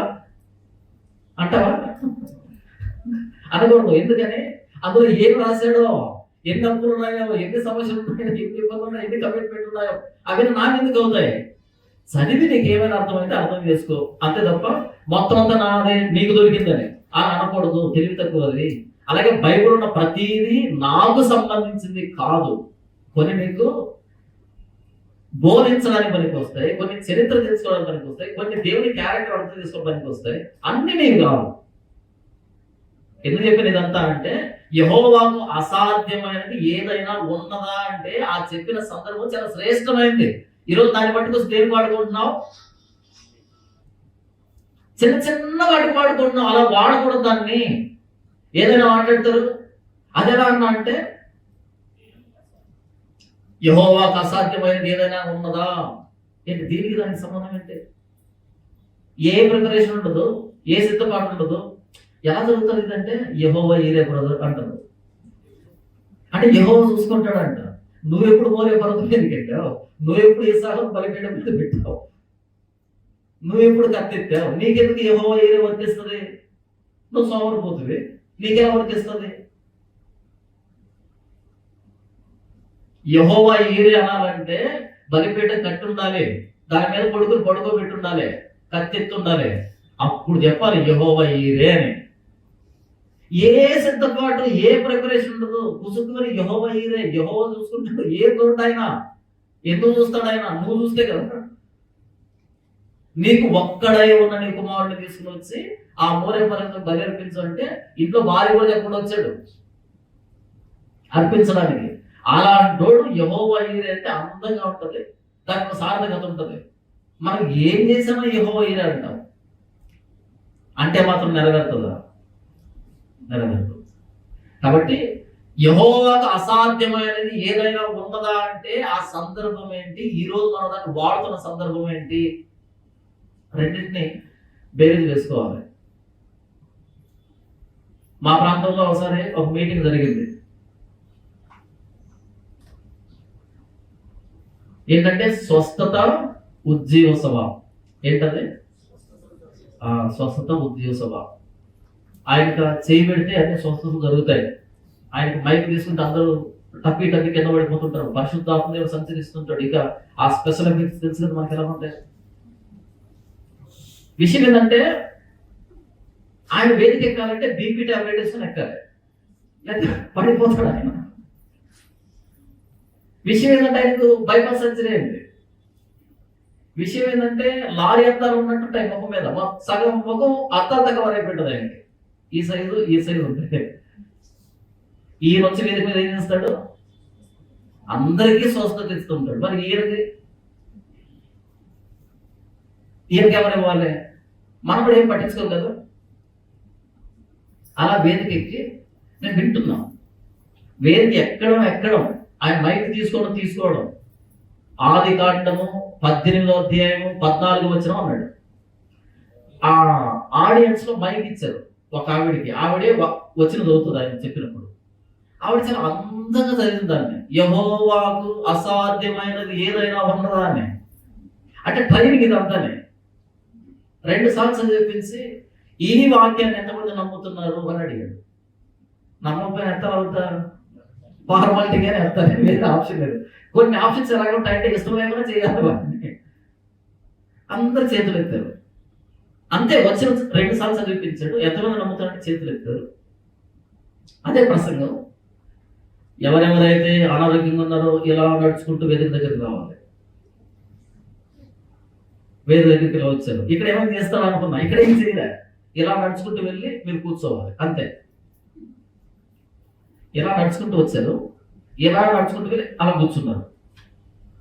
అందులో కొన్ని రోగాలు చెప్పాడు అనమాట. ఎవరికైతే పక్షవాతం ఉందో వాళ్ళు తీసుకురావడము, ఇలా తీసుకొచ్చి ఇలా వెళ్ళి కూర్చున్నారు. నెక్స్ట్ టీవీ ఉన్నవాళ్ళు, నెక్స్ట్ క్యాన్సర్ ఉన్నవాళ్ళు, అలా ఒక 5 రోగాలు చెప్పారు. అందరూ అటు నుంచి ఇలా వచ్చి వెళ్ళి కూర్చున్నారు. దీనికి దాదాపు 40 నిమిషాలు పట్టింది. ఎందుకంటే పక్షవాతం ఉన్న వాళ్ళు అలా గబ్బుకు లేవలేరు కదా. ఎవరు ఎత్తుకోవాలి, నా హంగామా జరగాలి, రోగాదోషాలు అందరూ ఇలా మొత్తం తిరిగేటప్పటికి 40 నిమిషాలు పట్టింది. ఈలోపు ఈ 40 నిమిషాల్లో మెల్లిగా కోరస్ పడుతున్నారు వేదిక మీద నుంచి. వీళ్ళు కోరస్ పడుతున్నారు, అలా మొత్తం అందరూ వచ్చి వెళ్ళి కూర్చున్నారు. కూర్చున్న తర్వాత ఇప్పుడు సెకండ్ రౌండ్ స్టార్ట్ అయింది. సేమ్ వచ్చి మనం చదివించాడు 2 సార్లు. ఇప్పుడు పక్షవాతంతో వచ్చిన వాళ్ళకి ఎంతమంది స్వస్థ వచ్చిందో ఇలా రెండమ్మ వేదిక మీదకి అన్నాడు. వీడు ఏ ప్రార్థన చేయలే. ఒక 20 మంది వచ్చారనుకో ముందు పిలిచినప్పుడు, ఇప్పుడు ఇద్దరేమో వచ్చారు వేదిక మీదకి, మరి 18 మందికి. ఇంతకు వచ్చిన వాళ్ళకి పక్షవాతం ఉందో లేదో మనం చూడలేదు, మనకు తెలియదు. పోయినప్పుడు పోయిందో లేదో మనకు తెలియదు. వాళ్ళు వచ్చారు, మైక్ ఇచ్చారు, చెప్పమ్మా ఏం జరిగింది నీకు? నేను ఇక్కడికి వచ్చి వెళ్ళిపోతుంటే ఏదో బలంగా తగిలినట్టు అనిపించింది అంటే. వాళ్ళకి ఏదో తగిలిందంట. ఇక నెక్స్ట్ టీవీ వాళ్ళు చెప్పి ఇప్పుడు నీకు ఎట్టుందంటే నాకు ఆయాసంతో తగ్గిపోయిందండి. దీనికి 1 గంట అయిపోయింది. ఇదే ప్రసంగం, ఇదే మీటింగ్, ఇదే సభ. ఇప్పుడు ఆ 18 మందికి స్వస్థత రాలేదు చూసావా? ఏది పక్షవాతం కేటగిరీలో మాట్లాడుతుంది, మిగిలిన కేటగిరీ వేరే ఉన్నాయి. వాళ్ళకి ఎందుకు రాలేదు అనుకుంటున్నారు? వాళ్ళకు వచ్చినా నమ్మలే. యెహోవాకు అసాధ్యమైనది ఏదైనా ఉన్నదా లేదని నమ్మలేదు కాబట్టి వీళ్ళకి రాలే. వీళ్ళకి ఎందుకు వచ్చింది? ఇంతకి నమ్మారు కాబట్టి వచ్చింది. ఎందుకది అదేనా? స్వస్థతాశాలకు సంబంధించిన వాక్యం అది. మరి ఇప్పుడు ఇది నమ్మితే నా స్వస్థత వస్తే ఎందుకు ఎందుకు రావడం? ఇంట్లో కూర్చుంటే పోలే. ఈ ముక్క వినడానికి ఎందులో ఎందుకు రావడం? సరే, ఆ వచ్చిన నమ్మితే వీళ్ళకి పక్షవాతం పోయింది, వీళ్ళకి టీవీ పోయింది, వీళ్ళకి క్యాన్సర్ పోయింది. అదేదో నువ్వు నమ్మితే నీకు బీపీ పోతుంది కదా, నీకు కళ్ళద్దాలు పోతాయి కదా, నీకు హార్ట్ ప్రాబ్లమ్స్ పోతాయి కదా, పెద్ద ఊపకాయం ఆయనకి ఊపకాయం పోతాయి కదా. అంటే వచ్చిన వాళ్ళు నమ్మారు, చెబుతున్న నువ్వు నమ్మట్లే. మీరు చూడండి, స్వస్థత బోధకులు అందరికీ రోగాలు ఉంటాయి, ఎప్పుడు ఖాళీగా ఉండడు. స్వస్థతను నమ్మనోడు ఆరోగ్యంగా ఉంటాడేమో కానీ స్వస్థతను ప్రకటించాడు ఖచ్చితంగా రోగగ్రస్తుడు ఉంటాడు, రోగిస్తుడు ఉంటాడు. చెప్పుకోని రోగాలు ఉంటాయి ఆయనకి. ఎందుకు నేను ఏం చెప్తున్నానంటే, అక్కడ రాయబడిన వచనం వేరే, నువ్వు దాన్ని వాడుతున్నది వేరే. ఈ 18 స్వస్థత రాలేదంటే నువ్వు దేవుడి మీద బ్లేమ్ చేస్తున్నావు, దేవుడిని అంటున్నావు. ఆయనకు అసాధ్యమైనది ఏదైనా కలదా అంటే ఆ 18 విషయం నెరవేరలేదని అర్థం, అది ఆయన సాధ్యం కాదని అర్థం. ఎందుకు ఇలాంటి తమాషాలు చేస్తున్నావు?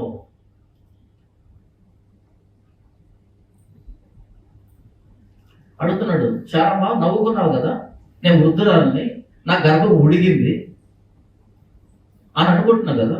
యెహోవాకు అసాధ్యమైనది ఏదైనా కలదా?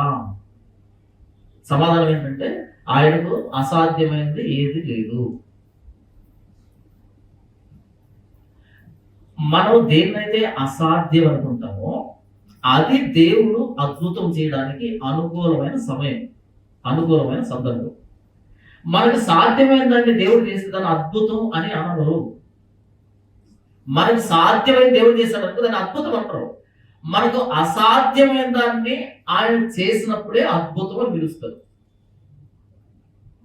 కాబట్టి దేవుడి దగ్గరికి మనం వెళ్తున్నామంటే ప్రభు అద్భుతం చేయండి, అది మానవులకు సాధ్యం కాకుండా ఉండాలి. అప్పుడు దాన్ని అద్భుతం అంటాం. ప్రతి చిన్నదానికి అద్భుతం అని పేరు పెట్టకూడదు. అద్భుతం అంటే మానవుడికి అది సాధ్యం కాకూడదు. యెహోవాకు అసాధ్యమైనది ఏదైనా ఉన్నదా? మీదటికి ఈ కాలమున నిర్ణయ కాలమందు నీ యొద్దకు తిరిగి వచ్చేదను, అప్పుడు శారాకు కుమారుడు కలుగును అనెను. అనగానే ఆవిడ మళ్ళీ ఏం చూస్తుంది చూడండి. శారా భయపడి నేను నవ్వలేదని చెప్పగా ఆయన అవును నీవు నవ్వితివి అనెను. ఎందుకు నవ్వామన్నాడు కానీ శారకు భయపడిపోయి నేను నవ్వలేదు అని అంది.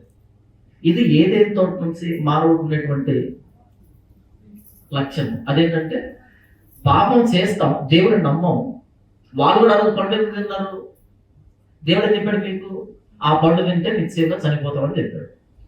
కాదు, మీరు చచ్చిపోరు, మీరు దేవతల వల్లే అవుతారు అని అనగానే తినేశారు. అంటే దేవుడిని నమ్మలే, ఆయన చెప్పిన మాట నమ్మలే.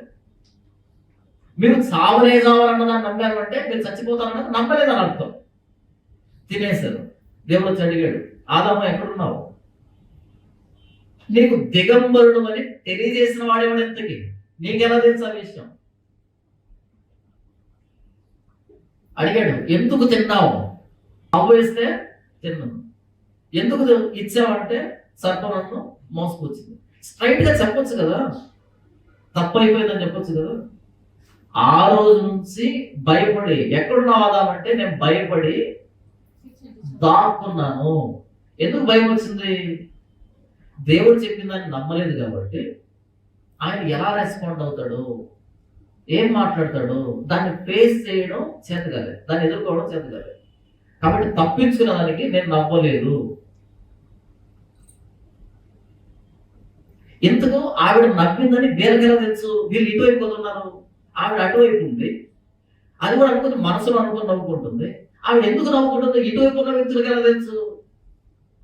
అది నేను నవ్వానని ఆయనకి ఎలా తెలుసు అని ఇది కదా ప్రశ్న రావాలి శారమ్మకి. ఇది రాలే. నేను నవ్వలేదంటుంది తప్ప నేను నవ్వానని ఎలా తెలుసు? నేను నవ్వానని ఆయనకి తెలుసు అంటే ఆయన దగ్గర నేను నవ్వలేదంటే ఓహో నవ్వలేదా అని అంటాడా? ఆయనకు మనం ఏం ప్రూవ్ చేసుకోవాలి? దేవుని దగ్గర మనం ప్రూవ్ చేసుకోవడానికి ఏమి ఉండదు, దాచిపెట్టుకునేది ఏమి ఉండదు.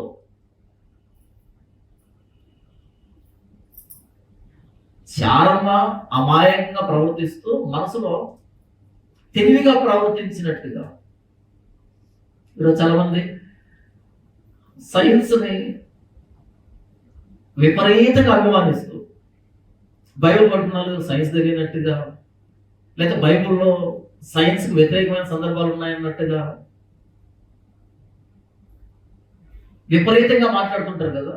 అంత శారమ్మ కేటగిరీ కిందకి వస్తారు. ఆవిడేమో ఇల్లాజికల్ గా బిహేవ్ చేస్తుంది, కానీ దేవుడికి తెలియదు అన్నట్టుగా ప్రవర్తిస్తూ ఉంది. ఎందుకు సైన్స్ అంటే ఏంటి? సైన్స్ ఎందుకు ఉపయోగపడుతుంది అంటే దేవుడు చేసే అద్భుతాన్ని అర్థం చేసుకోవడానికి. సైన్స్ అర్థం కాలేదనుకో అద్భుతం అర్థం కాదు. ఇంకొకసారి చెప్పను, నీకు సైన్స్ అర్థం కాకపోతే అద్భుతం అర్థం కాదు. ఎవరికి దేవుడు చేసే కార్యాలు అర్థమవుతాయంటే ఎవడైతే సైన్స్ బాగా అర్థం చేసుకుంటారో వాడికి అర్థమవుతాయి. ఇక్కడ శారమ్మ ఎందుకు నవ్విందంటే గర్భం ఉడిగిపోయిన తర్వాత పిల్లలు పుట్టరు అనే విషయం తెలుసు కాబట్టి. ఒకవేళ శారమ్మ తెలియదు అనుకో, పిల్లలు ఈ వయసు వరకే పుడతారు, ఆ తర్వాత పుట్టరు అనే విషయం తెలియదు అనుకో, ఆవిడ నవ్వదు.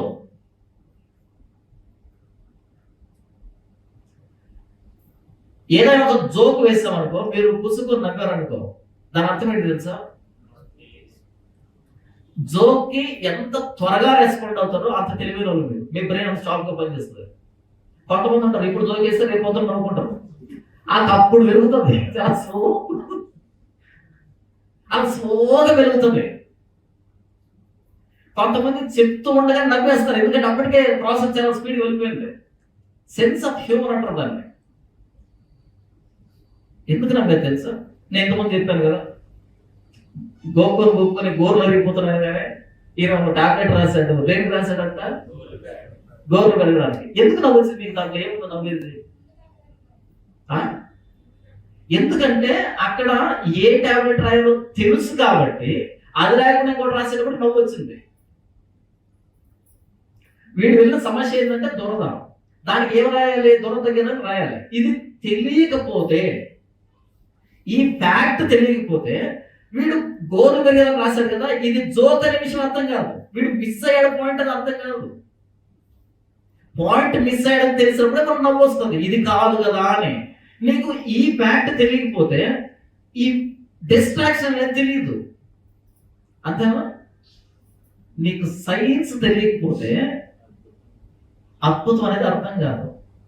నీకు చెప్పలేదు వాళ్ళకి ఎవరు ఇంత వయసు వరకే పిల్లలు పుడతారు, ఈ కండిషన్ వల్ల పిల్లలు పుడతారు అని చెప్పలేదు అనుకో, నీకు తెలియదు, ఆ విషయమే తెలియదు నీకు. కాబట్టి నీకు ఏ వయసులో పిల్లలు పుట్టినా సరే అది పెద్ద మ్యాటర్ అనిపిస్తుంది నీకు. ఇది ఇంపాసిబుల్ అని నీకు అర్థమైతే అక్కడ దేవుడు దాన్ని పాసిబుల్ చేస్తే దాన్ని మనం పెట్టుకునే పేరు మిరాకిల్ అని, వండర్ అని. కాబట్టి సైన్స్ అవసరం మనకి. ఎందుకు? దేవుడు చేసే అద్భుతాన్ని అర్థం చేసుకోవడానికి. నీకు సైన్స్ బాగా వచ్చి పెద్ద మేధావిని కాదు, ఆయన అద్భుతాన్ని అర్థం చేసుకోవడానికి క్వాలిఫై. కానీ ఇప్పుడు సైన్స్ అది ఏం మాట్లాడతారు, దేవుడు లేడు, దైవం లేదని. ప్రశ్న ఏంటంటే దేవుడు లేడు కదా, లేనోడిని లేడని నిరూపించాల్సిన అవసరం ఏంటి? దేవుడు లేడు నీ దృష్టిలో, ఓకే, లేనోడిని లేడు అని నిరూపించాల్సిన అవసరం ఏంటి? లాజిక్ లేదు కదా. ఆయన లేడు, లేనోడిని లేడు అని ఎలా నిరూపిస్తావు? ఉన్నాడంటే ఉన్నాడని నిరూపించవచ్చు, కానీ లేనోడిని లేడని నిరూపించలేము. నిరూపిస్తావా? ఈ రూమ్ లో డైమండ్ లేదు అన్నా నేను, లేదని నిరూపించండి. అలా కాకుండా ఈ రూమ్ లో డైమండ్ ఉంది అన్నాను అనుకో, ఇప్పుడు నిరూపించవచ్చు దాన్ని. వెతికి వెతికి వెతికి ఇదిగో ఉంది అంటే ఒక ప్రూఫ్ దొరుకుతుంది. డైమండ్ లేదన్నాను, లేదని ఎలా ప్రూవ్ చేస్తాను లేదని? దేవుడు లేడు అన్నావు, ఓకే, నీ స్టేట్మెంట్ కూడా కట్టుబడితే లేనోడిని లేడని నిరూపించాల్సిన అవసరం ఏంటి?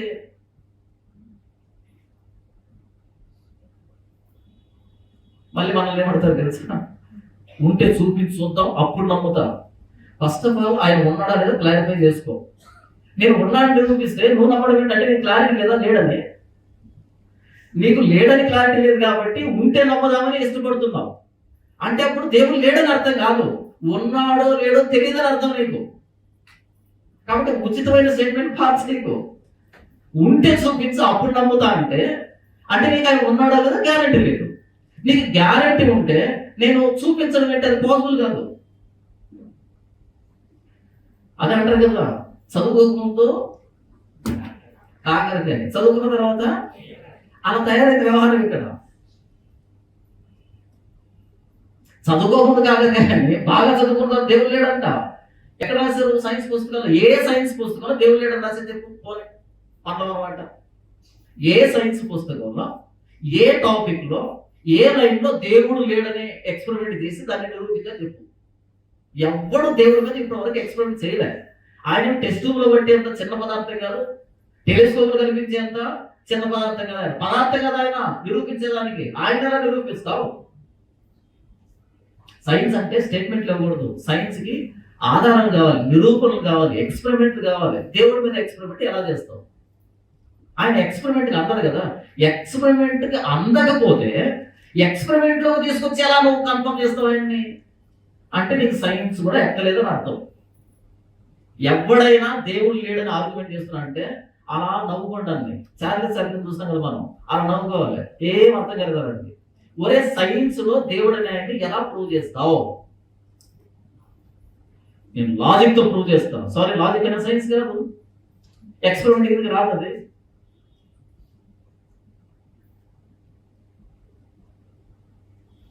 శారమ్మకి వృద్ధురాలైన తర్వాత పిల్లలు పుట్టరనే విషయం తెలుసు కాబట్టి వాళ్ళు చెబుతున్న మాటకి నవ్వు వచ్చింది.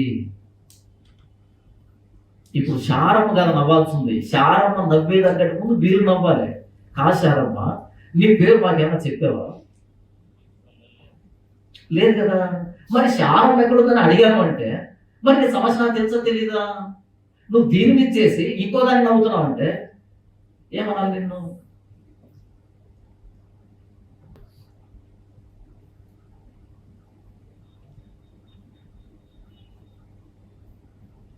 కాబట్టి శారమ్మ స్థానంలో ఈరోజు 2026లో ఉండేటువంటి ఒక విమర్శకుని పెట్టుకుంటే, బైబిల్ విమర్శకుని, బైబిల్ స్కెప్టిక్ ని పెట్టుకుంటే, దేవుడు ఆ వ్యక్తిని తిరిగి ప్రశ్నించినప్పుడు ఎందుకు నవ్వుతున్నావు అన్నప్పుడు భయపడాల్సిందే. ఇప్పుడు మనం నవ్వచ్చు, బైబిల్ ఉన్న సందర్భాల్ని, బైబిల్ ఉన్నటువంటి మాటలు చూసి నవ్వచ్చు. రేపు ఒకరొక రోజు ఆయన ఎదురుగా నిలబడినప్పుడు ఎందుకు నవ్వే రోజు అంటే భయపడాలి. యెహోవాకు అసాధ్యమైనది ఏదైనా కలదా, ఉన్నదా? దేవుడికి ఏమైనా అసాధ్యం ఉందా? శారముకు తెలుసా తెలీదా మొట్టమొదటి మానవుడు ఎలా వచ్చాడని? తెలుసుండదా? ఆదామును దేవుడు ఎలా చేశాడు తెలుసుండదా? తెలుసుంటది. ఎలా చేశాడు? ఆదాము తండ్రి పేరు, తల్లి పేరు చెప్పండి. ఒకవేళ ఆదాము కనుక ఆధార్ కార్డు తయారు చేస్తే మట్టి, తండ్రి పేరు మట్టి, తల్లి పేరు మట్టి, అంతేనా? మరి మట్టిలోంచి మనిషిని చేసినోడికి ఆల్రెడీ ఒక పదార్థం ఉంది కదా, నువ్వు ఉన్నావు కదా, భర్త కూడా ఉన్నాడు కదా, ఇంకా చావలేదు కదా, పిల్లలు పుట్టరా? అంత పెద్ద ప్రాసెస్ అది. చిన్న లాజికే కదా. అలా కాదండి, కన్యక గర్భవతి ఎలా కుమారుని కంటదండి? మరి అంత దూరం ఎందుకు వచ్చావు? మట్టికి మనిషి ఎలా పుడతాడు? అది కదా ప్రశ్న. నువ్వు అన్ని దాటుకొని 39 పుస్తకాలు దాటుకొని మత్తయి సువార్తలోకి వచ్చి కన్యక గర్భవతి కుమారుని, అసలు కన్యక ఎలా పడుతుంది అడగొద్దు, ఇక్కడ అడగొద్దు. ఫస్ట్ పేజీకి రా, మొదటి పేపర్లో 2వ పేజీ తిప్పితే అక్కడ నేల మంటల నుంచి నరులు నిర్మించి వారి నాసికారంలో జీవవాయువు పోదగా అక్కడ మాట్లాడుకుందాం. ఇది తెగితే ఇక అన్ని తెగిపోతాయి. మట్టిలోంచి మనిషి ఎలా వస్తాడు? ఇక్కడ దిగాలి. ఇక్కడ డిస్కషన్ పెట్టారు. మన డిస్కషన్ పెడతారు, తీసుకొచ్చి ఎక్కడ పెట్టకూడదు అక్కడ పెడతారు. అక్కడ ఆవిడే మరియమ్మ ఉంది, ఆవిడలో నుంచి బిడ్డ రావడం చిన్న విశేషం, పెద్ద విషయం కాదండి. ఎవరికి? మట్టిలోంచి మనిషిని చేసినోడికి ఇది చిన్న విషయం. సరే, ఇక్కడ వచ్చి ఆలోచిద్దాం. ఎందుకు నేల వంట నుంచి నరువు నిర్మించి మట్టి నుంచి మనిషి ఎలా వస్తుందండి? ఆగక్కడ ఎందుకు మట్టి ఎలా వచ్చింది ప్రశ్న చేసుకున్నాము, అంతే కదా. ఎందుకు మట్టి ఎక్కడి నుంచి తోలేడు? ఏ క్వార్టర్ నుంచి తోలేడు? ఆయన నేల మట్టిని రవంతయు సృష్టింపక మునుపు అంటాడు సామెతల గ్రంథంలో. అంటే మట్టిని చేశాడు అనమాట. దేంతో చేశాడు మట్టిని? మట్టికి ముడి పదార్థం ఏంటి? హెబ్రీ గ్రంథం అంటాడు, కనిపిస్తున్నవి దృశ్యమైనవి అదృశ్యమైన వాటి చేత నిర్మించబడ్డాయి అని అంటాడు. అంటే మట్టి కనిపించే దాంట్లో నుంచి రాలేదా? కనిపించని దాంట్లో నుంచి వచ్చిందంట. ఓకే, మట్టిని చేశాడు. ఇంతకు మట్టిని ఎలా చేశాడు అంటే అక్కడ ఆగుతుంది. అక్కడ అంతకంటే ముందుకు వెళ్దాం. మొదటి వచనంలో భూమి ఆకాశాలను సృజించాడు. అవి ఎలా జరిగాయి? భూమి ఆకాశం సృజించినవాడికి మట్టిని చేయడం పెద్ద విశేషమా? మట్టితో మనిషి చేయడం పెద్ద విశేషమా? అక్కడికి రావాలి. ఆ ఫస్ట్ వచ్చిన దగ్గర డిబేట్ పెడితే అక్కడ గెలిస్తే ఆ తర్వాత మిగతాన్ని మాట్లాడుకుందాం.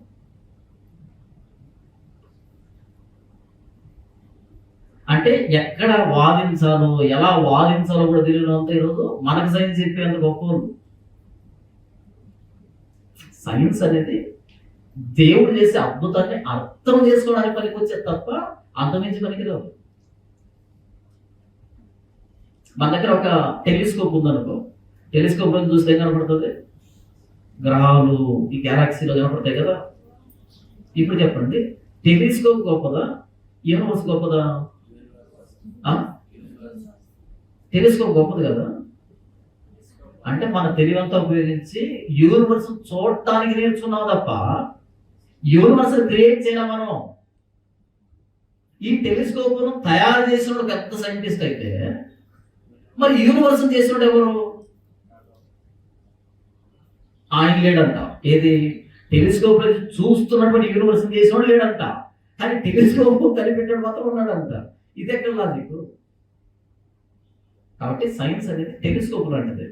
ఎవరు చూడడానికి? దేవుడు చేసిన యూనివర్స్ చూడడానికి మనకు వస్తాం తప్ప సైన్స్ అర్థం కాకపోతే మిరాకిల్స్ అర్థం కావు.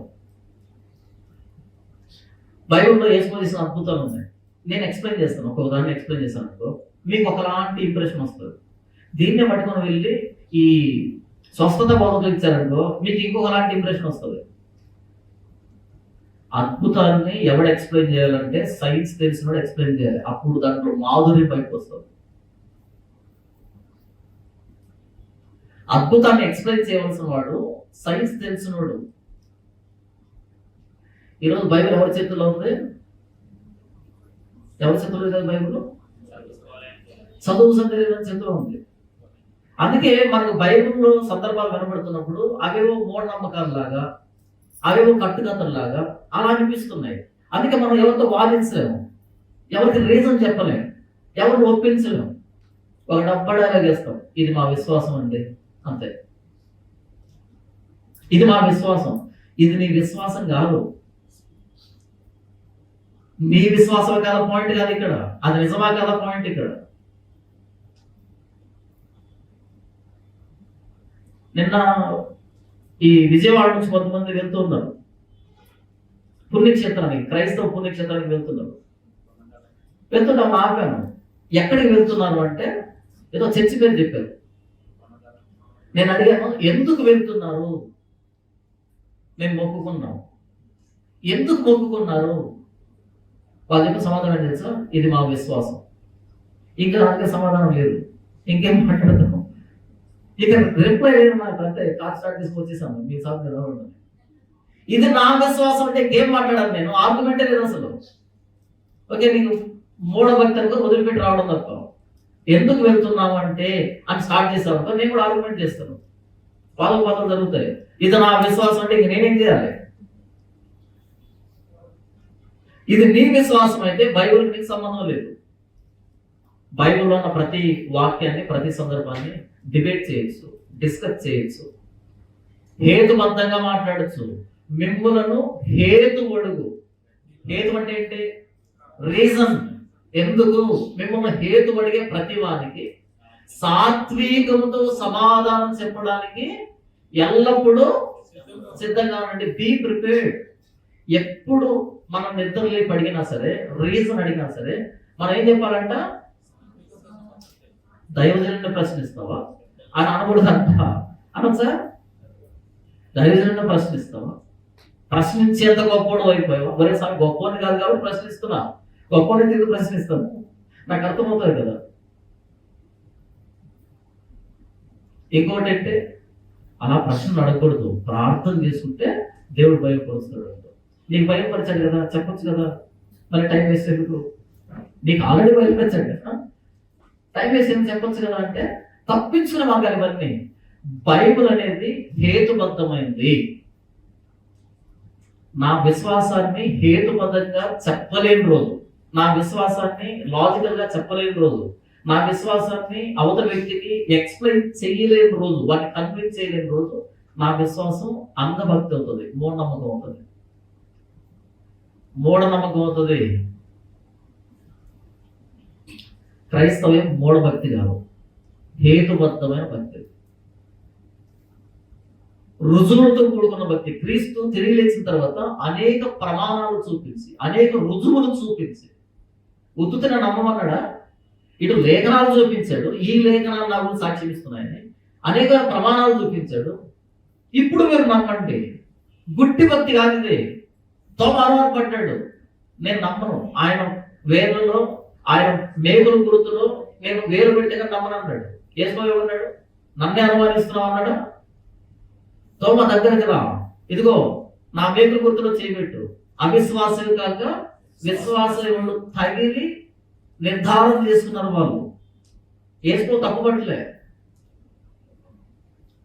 ఏ విశ్వాసం అయితే హేతువుకు నిలవబడదో దాన్ని మూఢభక్తి అని పిలుస్తారు, అంధభక్తి అని పిలుస్తారు. క్రైస్తవ్యం అంధభక్తి కాదు, మూఢభక్తి కాదు. బైబిల్ ఏదో పెట్టకథలు, కట్టుకథలు, పుక్కిటి పురాణాలతో కూడుకున్నది కాదు. ప్రతి దానికి హేతు ఉంది, కారణం ఉంది. మరి అలాంటప్పుడు ఈరోజు మనం ఎవరైనా అడిగితే సైన్స్ ప్రకారంగా సమాధానం చెప్పగలుగుతున్నామా? మీరు ఒక రోడ్డు పక్కన నిలబడి కరపత్రికలు పంచుతున్నారు అందరికీ, వేసుకున్న అమ్ముకోండి మీ పాపాలు క్షమిస్తాడని. వెంటనే ఒక కారు సాగింది, BMW కారు ఆగింది. అందులోంచి సూటు బూట్ వేసుకున్న వ్యక్తి దిగాడు. దిగిన తర్వాత ఆ పత్రికను ఎలా తీసుకొని, ఎందుకు నమ్మల్ని వేసుకోని ఎక్స్ప్లెయిన్ కాసేపు అన్నాడు. ఆడ దిగగానే చెమటలు పడతాయి మనకి. ఫస్ట్ కారాగానే మనం ఎవరిని ఎక్స్పెక్ట్ చేస్తాం? ఎవరో కూరగాయలు కొనుక్కోపోతుంటారు, వంకాయ టమాటాలు కొనుక్కోపోతుంటారు, వాళ్ళకు ఒక పత్రిక ద్వారా వెళ్ళుంటాం మనం. అంతమించి పెద్ద ప్రిపరేషన్ ఉండదు మన దగ్గర, ఉంటుందా? ఆ. ఎవరో మాట్లాడుతూ పోతుంటే వాళ్ళకి పత్రిక ఇచ్చి సమయాన్ని స్వార్థ చేశారనే ఫీలింగ్, ఆ తృప్తి కోసం వెళ్తాం అక్కడికి. అక్కడికి వచ్చి పెద్ద కారు ఆగి సూటు దిగాడు అనుకో, దెబ్బతో సగం అవుట్. ఇప్పుడు ప్రశ్నిస్తున్నాడు అనుకో, ఏం చేయాలో తెలియదు, మనం ఏం చెప్పాలో తెలియదు. ఒకవేళ నా ఎదురు ఎవరైనా దిగారు అనుకో, నాకు ఎలా కనపడతారు తెలుసా? ఆవురావురని ఆకలితో ఉన్నాడు, ఏదో బిర్యానీ పెట్టారంటారు సార్, ఎగ్జాక్ట్ గా కనపడతాడు. దిగరా నువ్వు దిగు, నువ్వు దిగాలంటే కొంచెం ఓవర్ యాక్షన్ చేశాడు అంటాడు. నాకు అది తెచ్చి ఇది తెలుసు, నాకు భలే వచ్చి అనిపిస్తుందా ఎన్ని రోజులకి అనిపిస్తుంది. ఎవడైనా తెలియకుండా అమాయకంగా వచ్చాడు నా దగ్గరికి, బోర్ కొట్టేస్తుంది. ఏం చెప్పదు వాడికి, ఏం చెప్పినప్పుడు అర్థం కాదు, ఎంత దిగాలో తెలియదు. మీరు అడగండి, నేను కర్ణాటక సుందర డిబేట్కి వెళ్ళినప్పుడు నేను రాసుకుంటూ ఉంటే పక్కన అడిగాడు, ఏంటి ప్రిపేర్ అవుతున్నావా అన్నాడు. నాకు గురించి తెలుసు నేను ప్రిపేర్ కాదని. అవును అన్న. ఏంటి నువ్వా అంటే నేను చెప్పాను, నేను ప్రిపేర్ అవుతున్నది వాళ్ళతో ఎలా డిబేట్ చేయాలని కాదు, ఎంత తగ్గాలి అని, నా స్టాండర్డ్ని ఎంత తగ్గించుకోవాలని ప్రిపేర్ అవుతున్నా అని. ఎందుకంటే నేను ఏం చెప్పినాడికి అర్థం కాదు. ఇంటర్మీడియట్ డిస్కంటిన్యూ, నేనేం చేయను. నేను స్టాండ్ అంటే స్టాండ్ అన్నాడు, స్టాండ్ కాదు స్టాండ్, గుర్తుంది ఇవన్నీ. సో నేను ఎవరికైనా వాదించడానికి వెళ్ళేటప్పుడు నన్ను తగ్గించుకునేదానికి ప్రిపేర్ అవుతాను. పెద్ద పెద్ద పదాలు కాకుండా చిన్న చిన్న పదాలు వెతుక్కునేదానికి ప్రిపేర్ అవుతాను, పెద్దగా చెప్పడానికి కాదు. ఎందుకంటే తెలిసాలి వాళ్ళకి మనం ఏం మాట్లాడుతున్నాం. మీకే అనిపిస్తుంది ఎక్కడైనా ప్రసంగంలో గబగబా ప్రిపేర్ అవుతుంటారు కదా, ఎందుకని మీకు మీ దృష్టిలో మీకు చిన్నోళ్ళు, మీ దృష్టిలో మీకు ఏం తెలియదు, వచ్చే వాళ్ళకి చాలా తెలుసు. నేను ప్రసంగానికి వెళ్ళేటప్పుడు వాళ్ళకి ఏం తెలియదు అనే కోణంలో వెళ్తా అక్కడికి. నిజంగానే తెలియదు వాళ్ళకి ఏం తెలుసు, ఎప్పటి నుంచో బయట చదువుతారు నాకు తెలియకుండా. నిన్న మనం ఎవరు ఆడికి ఏం తెలుసు తెలియదు, ఆడికి నేను చెప్పాలి. పర్స్పెక్టివ్ అంటారు తెలియదు, కోణం అంటారు తెలియదు.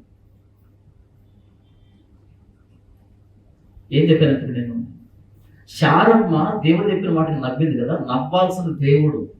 ఈరోజు సైన్స్ తెలుసు అనుకుంటున్న వాళ్ళు, చదువుకున్నాం అనుకుంటున్న వాళ్ళు పాస్టర్ చూసి నవ్వడం కాదు, పాస్టర్ నవ్వాలి వాళ్ళని చూసి, విశ్వాసం నవ్వాలి వాళ్ళని చూసి, బైబుల్ చదువుతున్న వాడు నవ్వాలి వాళ్ళని చూసి. ఎవరి నువ్వు చదువుకున్న చదువు అన్నది అద్భుతాలను అర్థం చేసుకోవడానికి పనికి వస్తుంది, నువ్వు క్వాలిఫై అయ్యావు, అంతేగాని అంతకు మించి మాట్లాడకు. కానీ వేదిక మీద నుంచి ప్రసంగాలు అనేవి లాజిక్ లేకుండా, ఒక రీజనింగ్ లేకుండా, ఒక హిస్టారికల్ ఎవిడెన్స్ లేకుండా, సైంటిఫిక్ ఎవిడెన్స్ లేకుండా, ఒక అథారిటీ లేకుండా మాట్లాడుతున్నారు కాబట్టి, చెబుతున్నారు కాబట్టి బైబిల్ అలా ఉందేమో అనుకుంటున్నారు వాళ్ళు. బైబిల్ అలా లేదు, బైబిల్ చాలా చాలా పకడ్బందీగా ఉంటుంది బైబిల్ అనేది. ఎందుకు నవ్వావు? శారమ్మ భయపడింది, నేను నవ్వలేదు అంతే. నవ్వాల్సిన దేవుడు, నవ్వాల్సిన మనం. సైన్స్ అంటే ఏంటంటే ఈ సృష్టిని గురించి అర్థం చేసుకోవడానికి మనం రాసుకున్న పుస్తకం లేదా మనం సమకూర్చుకున్న ఇన్ఫర్మేషన్ అంతే. ఎందుకు ఈ సృష్టి ఇలా రన్ అవుతుంది అనే రీజన్నే మనం సైన్స్ అంటాం. సృష్టి లేకపోతే రీజన్ ఎక్కడి నుంచి వస్తుంది? మనం మాట్లాడుతుంది సృష్టికర్తను గురించి కదా. మరి మన దగ్గర ఎక్కువ రీజన్ ఉండాలన్నా లేదా వీళ్ళ దగ్గర ఎక్కువ రీజన్ ఉండాలన్నా? సృష్టికర్తతో ప్రార్థన ద్వారా మాట్లాడుతున్న మనకి ఎక్కువ తెలిసి ఉండాలన్నా? సృష్టిని గురించి స్టడీ చేసిన వీళ్ళకి ఎక్కువ రీజన్ తెలియాలన్నా?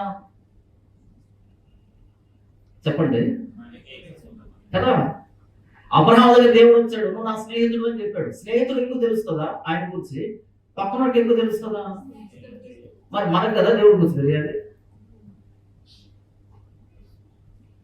సైన్స్ లో 99% ఆవిష్కరణలు చేసింది ఎవరు? క్రైస్తవులు. ఎందుకు చేశారు తెలుసా? ఎందుకని అన్ని ఆవిష్కరణలు చేశారో తెలుసా? ఎందుకంటే వాళ్ళు ఏ పెంతుకో చర్చికి వెళ్ళలేదు కాబట్టి, వాళ్ళు ఏ బైబిల్ మిషన్ వెళ్ళలేదు కాబట్టి, వాళ్ళు ఏ హోసనకు వెళ్ళలేదు కాబట్టి, వెళ్తుంటే డాన్స్ వేసుకుంటూ ఉందరు, ఆరాధన దొరుకుతూ ఉండే. అక్కడ వెళ్ళలేదు కాబట్టి దేవుడు పుణ్యమని అక్కడ లేవు ఇవన్నీ, ఇక్కడ ఏపీలో ఉన్నాయి. అందుకని వాళ్ళు బైబిల్ చదవడం స్టార్ట్ చేశారు, బైబిల్లో వాటిని ఆలోచించడం స్టార్ట్ చేశారు. ఆయన ఆదాముకి గాఢ నిద్ర కలుగు చేసి తన పక్కటి ముఖం తీసి స్త్రీగా నిర్మించాడు, తర్వాత దాన్ని పూడ్చి వేశాడు అని అక్కడికి వచ్చిన తర్వాత ఆగాడు ఆయన. జేమ్స్ సింప్సన్ ఆయన పేరు. ఆగాడు అంటే మనిషి శరీరంలో చేయి పెట్టి ఆ మాంసాన్ని బయటికి తీస్తున్నా సరే నొప్పి లేనంత మత్తు ఒకటి ఉంటుందా? అలాంటి మత్తు ఒకటి ఇస్తే ఆ వ్యక్తి శరీరంలో మాంసాన్ని మనం బయటికి తీయచ్చా, మరలా మూయచ్చా? ఆ మత్తు పదార్థం ఎక్కడైతే దొరుకుతుందో ఆ మత్తు కోసం ప్రయత్నం చేశాడు, కనిపెట్టాడు. ఈ రోజు ఆపరేషన్ థియేటర్లో చీమ చెట్టుకు మనకుండా ఆపరేషన్ జరుగుతున్నాయంటే కారణం ఆయన పుణ్యమే. బైబుల్ చదివాడు, బైబుల్ నుంచి వచ్చింది. మనలు అంటుంటారు మేము ఏసుకుని ఉన్నాము, బైబుల్ అంతా కట్టుకథల పుస్తకం. ఏం చేస్తామంటే ఆపరేషన్ థియేటర్కి వెళ్ళి నాకు మత్తు మందు వద్దు అని చెప్పు. బైబిల్ అంటే భూత పుస్తకం అంట. ఆ భూత పుస్తకంలో చెప్పిన దాంట్లో నుంచి వచ్చిన మత్తు లేకుండా నాకు ఆపరేషన్ ఏం చెప్పాలి? 10 కిలోమీటర్లు కనబడతాయి సౌండ్. ఎక్కడ చదివాను నేను,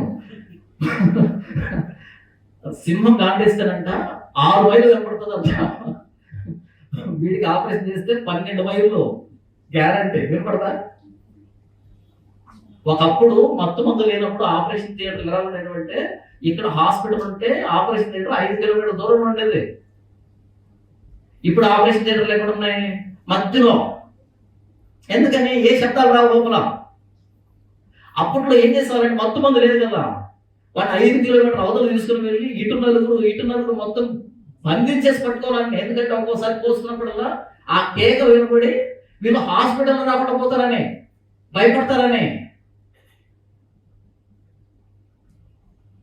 ఇంత అద్భుతమైన ఆవిష్కరణ బైబుల్లో నుంచి వస్తే సైంటిస్టుల పేరంతా క్రిస్టియన్స్ అయితే ఐజక్ న్యూటన్, ఐజక్ ఎవరైతే ఇస్సాకు,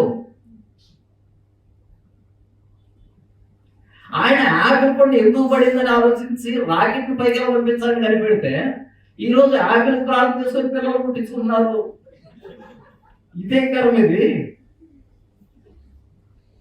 యాపిల్ కింద ఎందుకు పడిందని ఆలోచించి పైకి రాకెట్ పంపించాడు ఆయన. ఎవరు? Isaac Newton. మనం ఏం చేశారు? యాపిల్ ప్రాణం చేస్తే పిల్లలు పుట్టేస్తున్నారంట. న్యూటన్. ఇదేం కర్మరా? ఇదేం క్రైస్తవ్యం? హేతుబద్ధమైన విశ్వాసం క్రైస్తవ్యం అంటే. ఎందుకు నా వ్యవసాయం? ఇందులో ఏమంత పెద్ద జోకుంది? మాట్లాడుతున్నా నేను దేవుణ్ణి, యెహోవాని. నేను మాట్లాడితే జోక్యం కనిపిస్తుంది నీకు? నేను నవ్వలేదు, భయపడింది.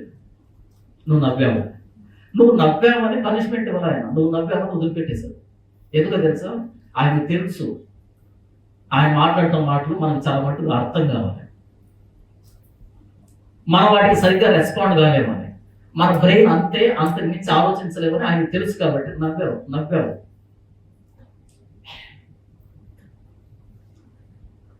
మనం భక్తులు అయినప్పటికీ కొన్ని సందర్భాల్లో డౌట్ పడతాం. కొన్ని సందర్భాల్లో ఇది దేవుడు తెలియదా అనిపిస్తుంది. దేవుని అనుమానిస్తాం. కానీ దేవుడు అర్థం చేసుకుంటాడు. అది జరిగినప్పుడు నమ్ముతారులే అని. పాయింట్ నెంబర్ 1, దేవుడు అబ్రహాం దగ్గరకు వచ్చాడు. ఎందుకంటే పర్సనల్ రిలేషన్ కోసం. ఇందులో ఏ అద్భుతం కనిపించదు నాకు. అద్భుతం ఏంటో తెలుసా? ఆ వాక్యము శరీరధారే కృపాసత్య సంపూర్ణుడుగా మన మధ్య నివసించను. కంప్లీట్ గా 33.5 సంవత్సరాలు ఉండిపోయాడు మనతో పాటు. ఆయన అక్కడ కాసైతే ఆతిథ్యం తీసుకుని వెళ్ళిపోయాడు ఆయన. అంతే.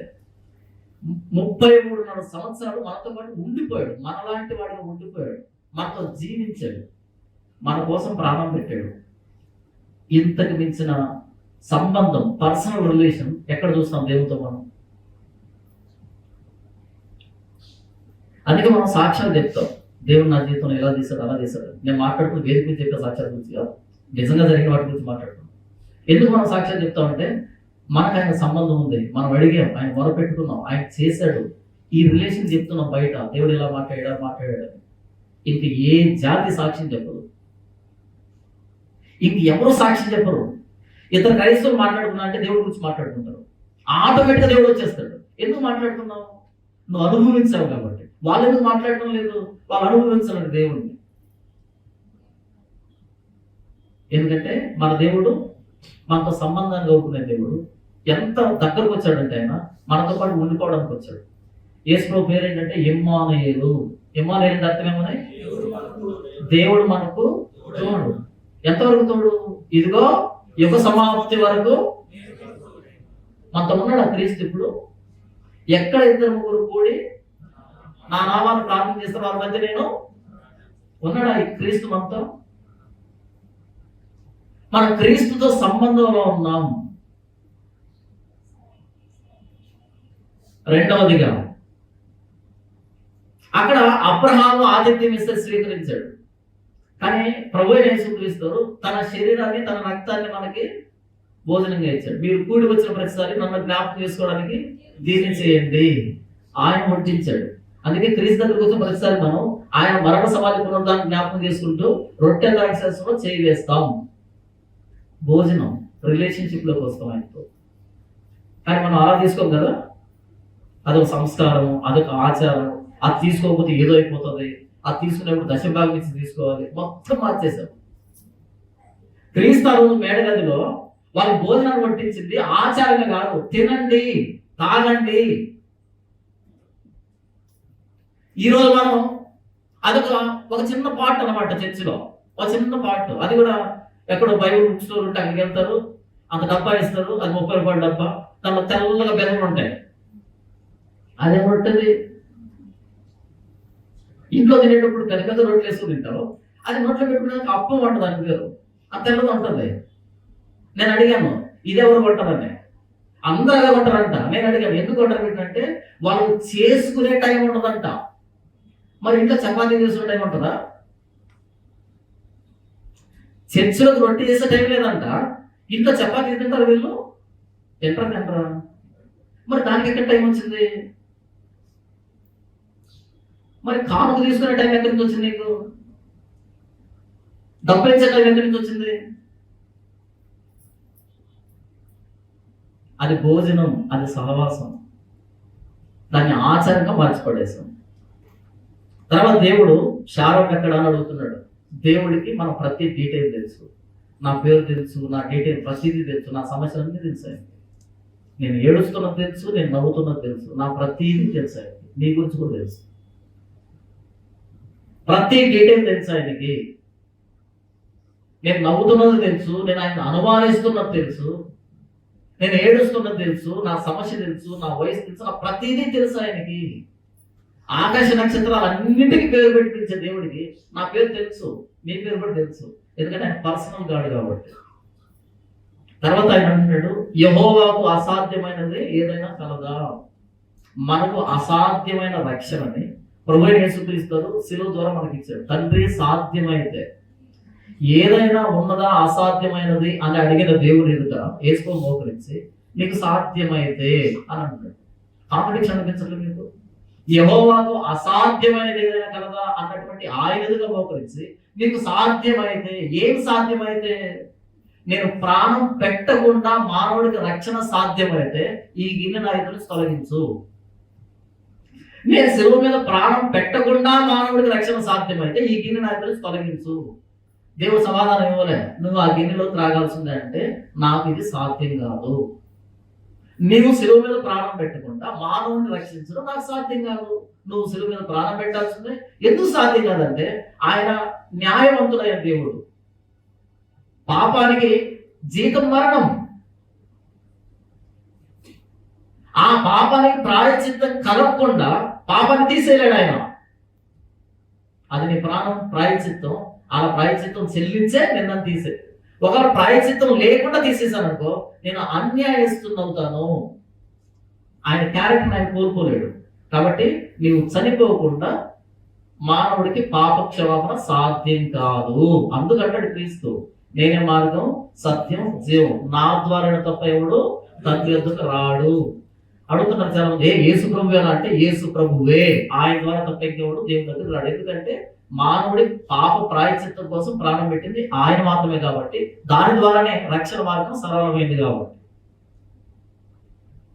చాలమ్మా ఎందుకు నవ్వాము? నేను నవ్వలేదు అని భయపడింది. మనం భయపడాల్సిన అక్కర్లేదు. ధైర్యంగా ప్రభు యేసుక్రీస్తు దగ్గరికి రావచ్చు. ప్రభు నేను నవ్వాను, నేను అనుమానించాను, నేను పొరపాటు పడ్డాను, నేను తప్పు చేశాను, ధైర్యంగా ఒప్పుకోవచ్చు. ఆయన తెలియదు కొత్తగా చెప్పట్లే, ఆయన తెలిసిందని చెప్తున్నాం. ఇంకా మనం బ్రతికున్నామంటే ఆయన తెలుసు, ఇంకా భరిస్తున్నాడు, ఇంకా భయపడేది దేనికి?